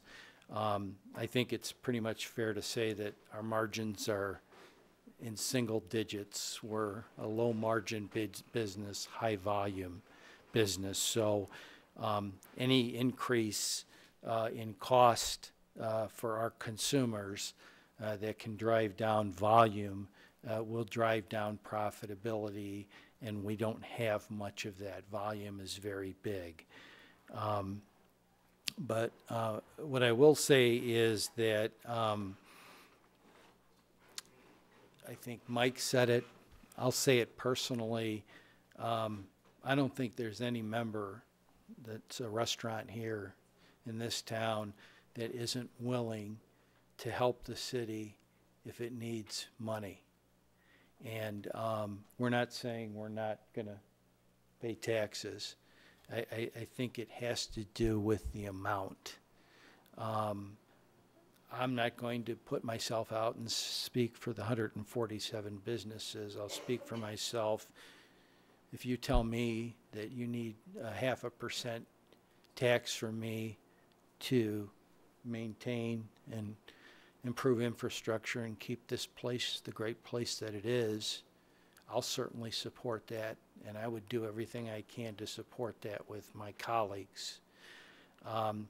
If you tell me that I have to pay a 2% tax, and I understand some of it can be passed on, but some of it can't because of the way we do business, and we've talked about that before. I would tell you that based on my understanding of my business and a lot of other businesses, that would cause harm. I think some businesses would go under. It would make me question the viability of continuing my business. And so it has to do with magnitude.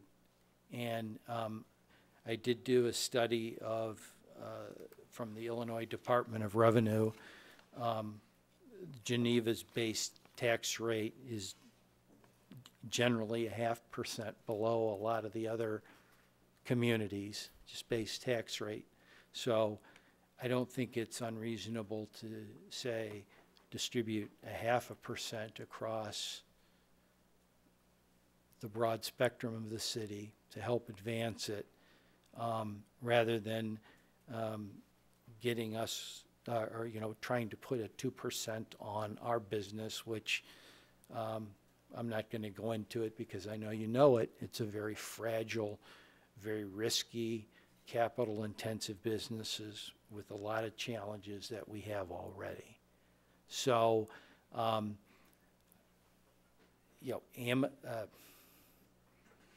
Amazon has gone into our business. They're the ones that have caused a lot of pain in the retail business. They've bought Whole Foods, DoorDash, Deliveroo. These technology companies are going to change over the next 2 years, 3 years. Eating habits, people wanting to go out. People are always going to want to go out, but less people will be going out because of these businesses. They'll be staying home. They'll be getting fine dining at home now because of these kinds of businesses.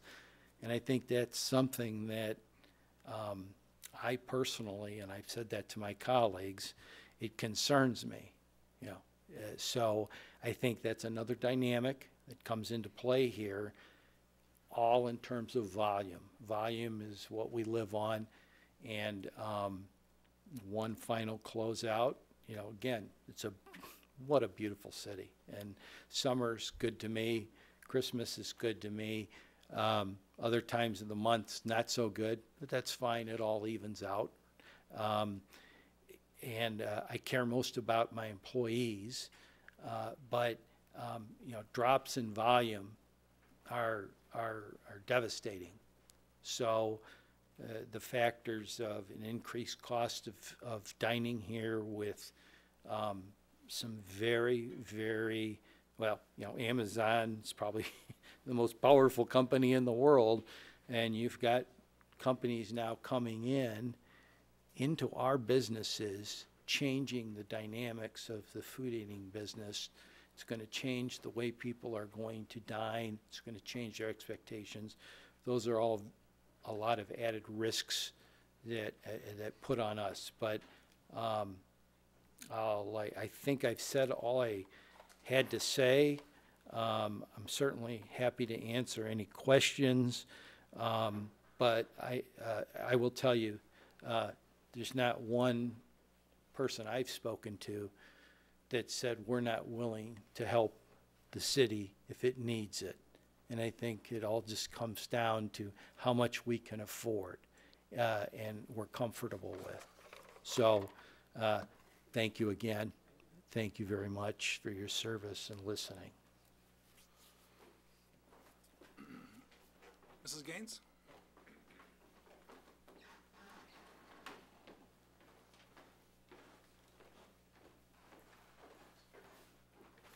Hello, Jean Gaines, representing Geneva Chamber of Commerce. We've been asked to make a statement tonight. Some of it's a little repetitive, but it's short, so maybe I can get through it. This is a difficult challenge for all of us because we know the city needs income. We know the state's cutting back, and we know that it's very difficult to find a source to maintain the services that we currently enjoy. We would like to work towards the passage of the referendum, but you know, time's a wasting. I understand it takes a lot of time to educate the public about the referendum, and we need to move on that. Because we want to educate the voters, we need to set that priority list. Maybe we residents set that list, not necessarily the city, but with the help of you telling us what is most important. If we could find 3 or 4 tangible items to talk about, the voter might be more receptive. I mean, we keep hearing, I want my leaves picked up. Well, let's say maybe your leaf pickup will go away. But that's going to touch a lot of people. It's a hot button. But that's what we need, a Kickstarter that will say to you, you're going to be impacted by this if we don't pass this 0.5% referendum. I would hope that we get some help from the school district and the library because they certainly ran very successful campaigns. But I also heard them say that it takes a lot of time to create this program to get this passed. So maybe they would help us because they know what they're doing. You know, restaurants are very important to our economy. They are valued as a tourism asset, bringing visitors to Geneva every day. If the tax does not pass, we must stand with our restaurant members who do not want the 2%. They find it unacceptable. So it's very hard for us sometimes to keep all 500 members, all their opinions, keep everybody happy, but this is a big group of people, a big group of our members, and they've asked us to support them, so we do stand with them. Thank you.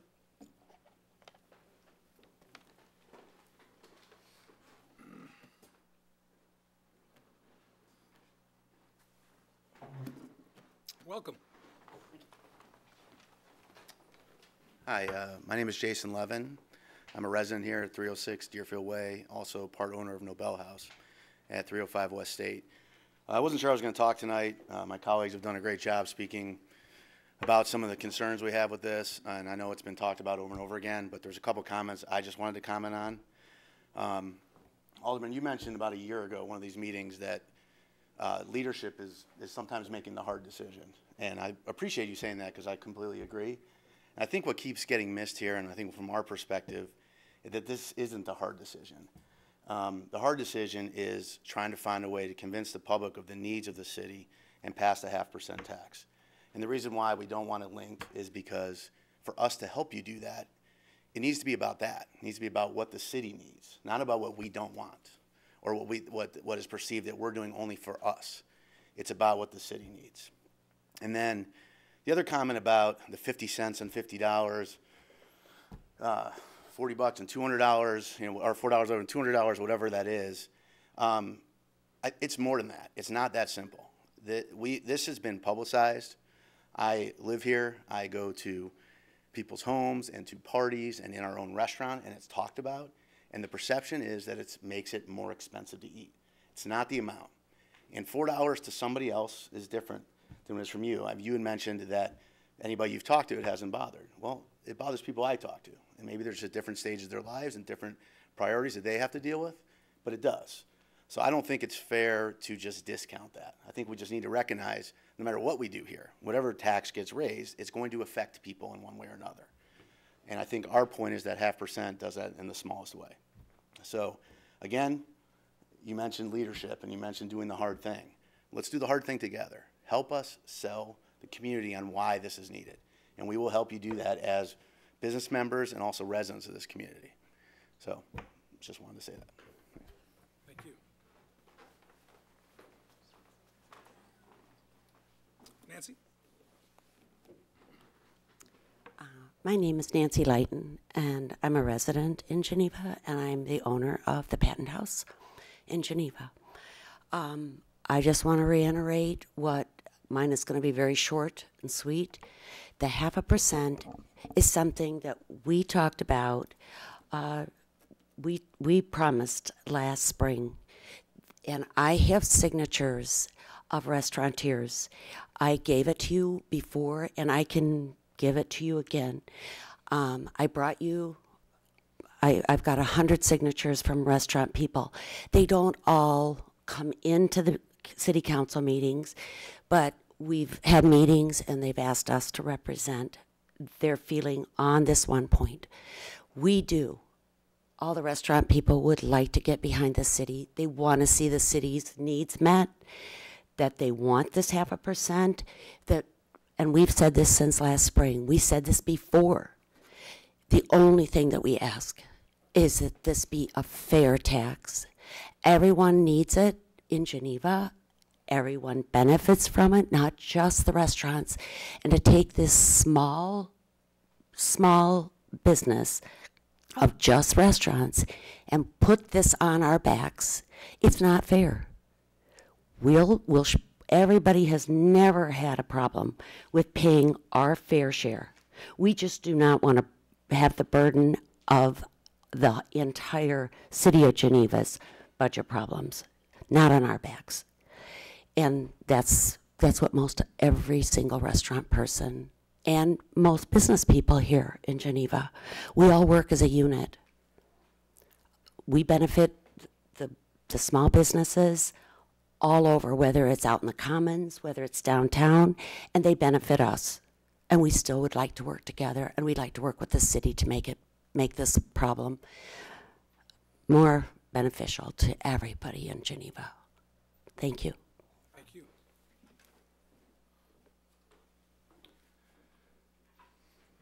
Not seeing any other hands from the audience, but from the dais, we have Alderman Burkhart. The question of simultaneously approving the places for eating tax along with pursuing a sales tax referendum is a difficult one. It's one I've been weighing for weeks and weeks. On one hand, I fully recognize the pressing need to replace some of the city's aging capital equipment, especially those for our first responders. The need is real, and we know this. We know where the new revenue would be spent. Any other assertion is either disingenuous or uninformed. And there's a part of me that likes the approach of pursuing both of them at the same time, basically letting voters tell us which option they prefer. If they vote for a sales tax increase, or if they vote against that, that means that they are preferring a places for eating tax. That said, I believe that the vast majority of our restaurant owners are also willing to support the sales tax referendum and understand the genuine needs faced by the city. Despite the spirited conversation in this chamber, I believe most aldermen and restaurant owners also understand the symbiotic nature of the relationship between our great restaurant scene and the city's efforts to create and nurture a welcoming environment for patrons. With that in mind, I believe working with our restaurant community in a spirit of cooperation rather than coercion will yield the best result. I don't wish to use the implementation of the places for eating tax as a game of carrot and stick. Should the sales tax referendum fail, I will be ready to revisit the places for eating tax immediately in the spring. But tonight I will be voting no. I hope we take this opportunity over the next few months to find ways to work together to enhance our city's reputation as a dining destination while continuing to provide essential city services for our residents and to work together to pass this sales tax referendum in the March election. Thank you. Anyone else on the dais? Ooh, hey, why, who, Alderman Marks, then Alderman Maladra. You know, we've sat here and we've heard it, from all sides. And we've asked the restaurants to trust us that we need the cash, and they have started to come around to that and understand that there are serious needs. They've also stood here tonight and asked us, don't put the places for eating tax in place. They think it's going to be a hindrance to them to get the sales tax passed. I think we need to have some trust in them. We've asked them to trust us. We need to trust them. And so I think if they really want us to push this off, and I'm not saying forego forever. I'm saying if they really want it pushed off for the sales tax vote, they feel that they need that to get that sales tax passed, I think we need to trust them. But they also have to realize then that come, April 1st, we're going to have to look at this. And, trust goes two ways. And people, we've asked them to trust us. We need to trust them. Alderman Maladra. The idea of falling back onto the places for eating tax if the sales tax referendum doesn't pass, I think that actually originated here in discussions with the restaurant owners during the last debate about the places for eating tax. So to my way of thinking, we are essentially doing what we've all sort of acknowledged would need to be done if indeed the sales tax referendum fails, save for Alderman Cummings' recommendation that we put all of our capital needs to referendum. From my perspective, we're a representative form of government. We're elected to make leadership decisions. I no more want to go to referendum for every fire truck or dump truck or anything else that we need than I want to go to referendum, fight a hard-fought battle for anything else. I think that we discussed before, past the sales tax. I'm worried that anybody thinks that we're behind anything other than that. I personally am fully committed to passage of the sales tax. But I personally am also fully committed to making sure that the city's needs are met. And as we discussed during the last debate, if that sales tax referendum fails, I want those revenues somehow. And the only thing in our control in that case is the places for eating tax. I'll put it to you guys. You have needs, you have no other options. You just go, oh, well, I'm done. Let's go home. Rich, your point about we'll tackle it again in April, I'm fully comfortable with that as long as it's decided in May. What I'm worried about is that there will be a year from now embarking on yet another year-long argument, because really, your position and ours is no different than it was 2 years ago. We have covered the same ground tonight that we've been covering for 2 years. So my vote tonight is not a vote for places for eating tax as a preference. My vote would be for places for eating tax as a matter of last recourse, because I don't view no action as an option. At some point, the trucks break down. At some point, we can't respond to calls quickly. At some point, we can't provide services that you all rely on reliably. And so what I'm going to vote for tonight has no reflection at all on my commitment to the sales tax referendum. I will work with whomever, however, to get that taxed. But I am voting to assure that our needs are met should we have problems in that regard. Thank you. Alderman Ruby. Just to kind of piggyback on Alderman Maladra, I agree with your sentiments, and I also think that it's important to for the public to realize that it's either or.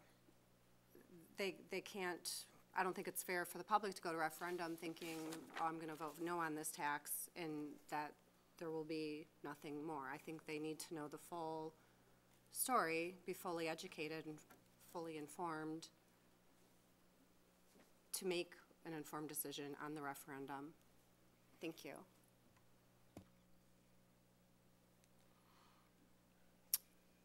We have a motion, ladies and gentlemen. We have a second. Mr. Clerk, on item, is it still number 1? Yeah, it is. 11A, I kindly ask the clerk to please take the roll call. Craig Baladra. Aye. Richard Marks. Nay. Jeannie McGowan. Aye. Robert Swanson. Aye. Mike Bruno. Aye. Tara Burkhardt. Nay. Don Cummings. Nay. Becky Ruby. Aye. Dean Kilberg. Nay. Mayor Burns. Aye. Final count, Mr. Clerk? 6-4 in favor, aye. Six affirmative votes as the corporate authority, 4 against, 1 absent. The motion passes. We are at new business, ladies and gentlemen. Is there any new business from any member of the audience this evening before we recognize the dais? Alderman Maladra, Alderman Cummings. Not necessarily new business, it's tied to old business. And it's just a suggestion, but the last time that we went through this, the reaction was quite negative to the extent that I think everybody who walked into a restaurant was informed that the elected officials of Geneva were reprehensible. People who were mismanaging the city into the dustbin. It's my opinion that if we really want the sales tax referendum to pass, we will not cast dispersions of that sort on the city. Because if the public feels that we can't be trusted with their money, they aren't going to pass a referendum. Just a suggestion. Alderman Cummings. I wasn't here last meeting, and I want to read a letter that I sent to the mayor in response to something that he sent out on, actually spoke out on October 16th. I think it's important to put it out there. Dear Kevin, thank you for your words, statement, and stance at the end of the meeting on October 16. The climate for acceptance of diversity has recently become less accepting and more vitriolic, and I find it offensive and frightening. The cowards that hide behind anonymity don't deserve our attention for even a second. However, the views they espouse need constant rebuttal. It is not enough to simply ignore offensive behavior. It needs to be called out. Thank you for taking the position in a very public way that you did. Best regards. Thank you. Anyone else, new business? Alderman Kilberg. Next week here in Geneva, we'll celebrate American Education Week. And as I was going through some of the literature this week that comes across my desk, I noted that Geneva High School reaffirms commitment to civic leadership. And I think this is something that is pretty important, that we're educating a future generation as relates to civics. And over the last few years, we've seen, at least on a national level, that maybe civics has been lacking in our curriculum, that people really don't understand how our government functions here in the United States. This read, Geneva Community Unit School 304 and the Illinois Civic Mission Coalition are proud to announce that the Geneva High School has completed the recommitment process for the Illinois Democracy Schools Initiative. Geneva made a commitment in 2006 to put a focus behind civics in our curriculum. And Geneva is only one of 4 schools in the state of Illinois that has completed the recertification process over those 10 years. And from Assistant Superintendent Barrett, as a public school district, we have no greater charge than the preparation of our students for their role as active, engaged, and productive citizens in our democracy. We are proud of this award, he states, which reinforces the goal of our district's vision and reaffirms our commitment to this vital responsibility. And again, I commend them on this recognition and the program that they've been so committed to over the last decade. And I also wish them well with their recognition of American Education Week next week here in Geneva. Thank you. Thank you, Mr. Kilberg. It's a good segue, isn't it, Stephanie? Go ahead. So with that segue, I'd just like to remind the council that next Tuesday, as part of American Education Week, we celebrate our Student Government Day. where the high schoolers come shadow staff in the morning, have lunch with elected officials, and participate in a mock city council meeting in the afternoon. So that's next Tuesday. It's about our, I don't know, 15th, 16th year of doing this. So if you can make it, we encourage you to attend. Thank you. Oh, look at that. I just wanted to make sure that you saw alert hands in the back. Oh, absolutely, yes. Yes, sir. Please join us at the podium. Welcome. How are you? Hello. Hello. I'm well. Good. I'm Aaron Viland. Hi, I Aaron. am the creator of the Love Kills Pride project. Oh, welcome. Thanks. So I just wanted to address the statements that have been made. So first off, it wasn't anonymous for the purpose of hiding. It was just simply I wanted the message out and not myself. So I've got a letter prepared. So if I may, Yes, sir. so to begin with, you claimed that our message is prejudicial and menacing. So let me explain what our message is, and I guess you can be the judge when you've actually heard our stance.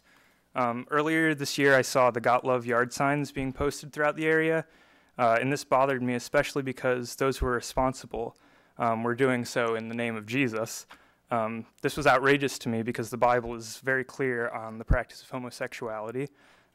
They call it lawless in 1 Timothy 1:10, as well as a practice which disqualifies people from the kingdom of God in 1 Corinthians 6:9 through 10. This is only to name two of a variety of clear passages.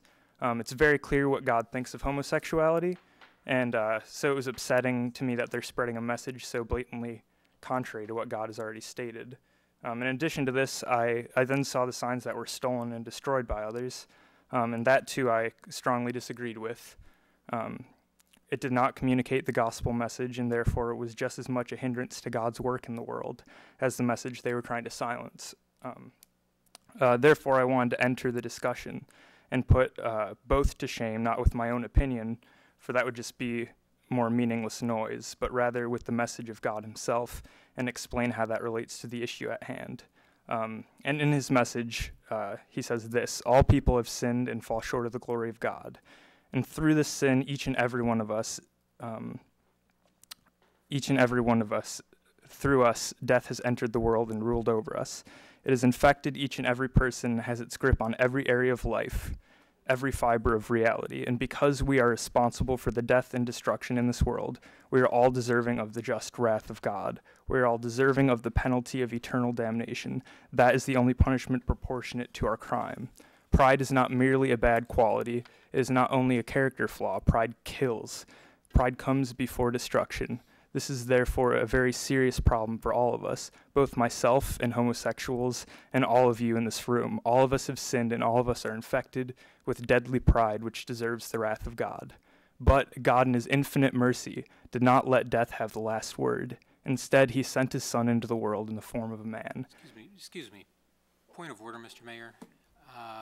As a civic authority, it seems inappropriate that we host the proselytizing at a civic meeting. I'm explaining what message you guys were There'll be referring no commentary to the council. I'm going to confer with council for a moment.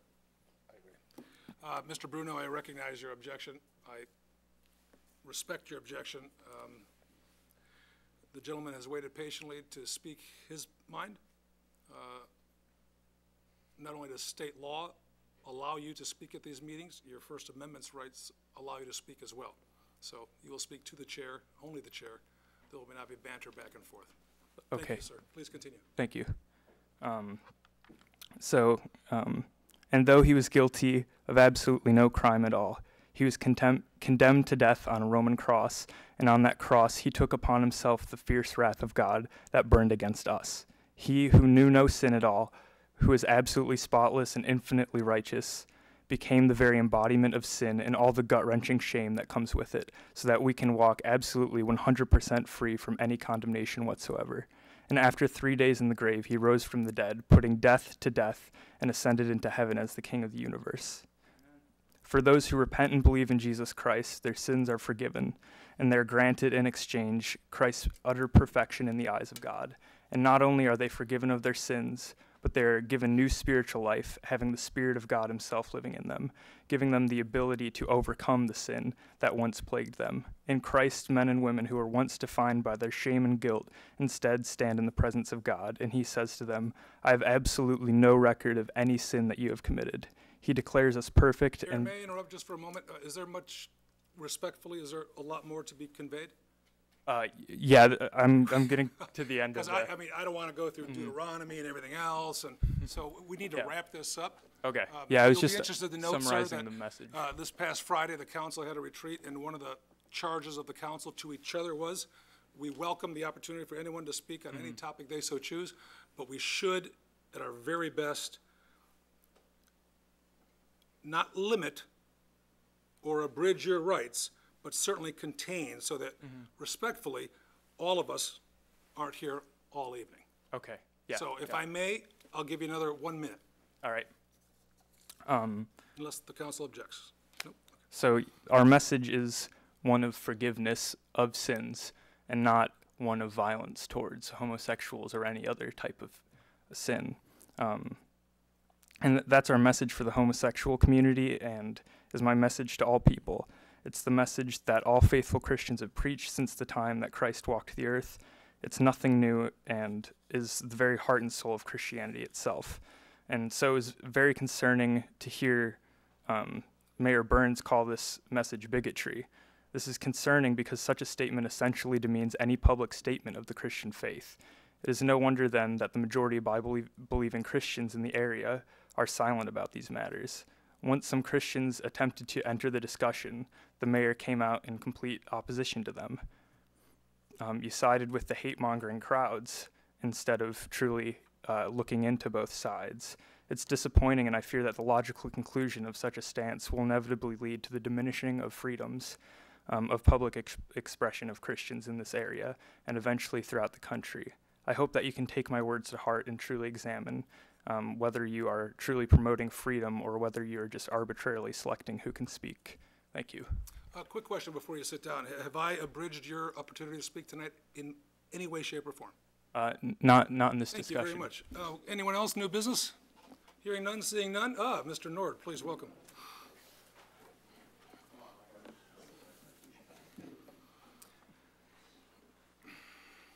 I forgive the gentleman who just spoke, and I forgive the people who are with him for their ignorance, their hate, their sadness, and their cowardice. Thank you. I'll entertain a motion to adjourn, ladies and gentlemen. Motion by Alderman Marks, seconded by, I believe that was Alderman Bruno. All in favor of adjourning, please say aye. Aye. Microphones are off, folks.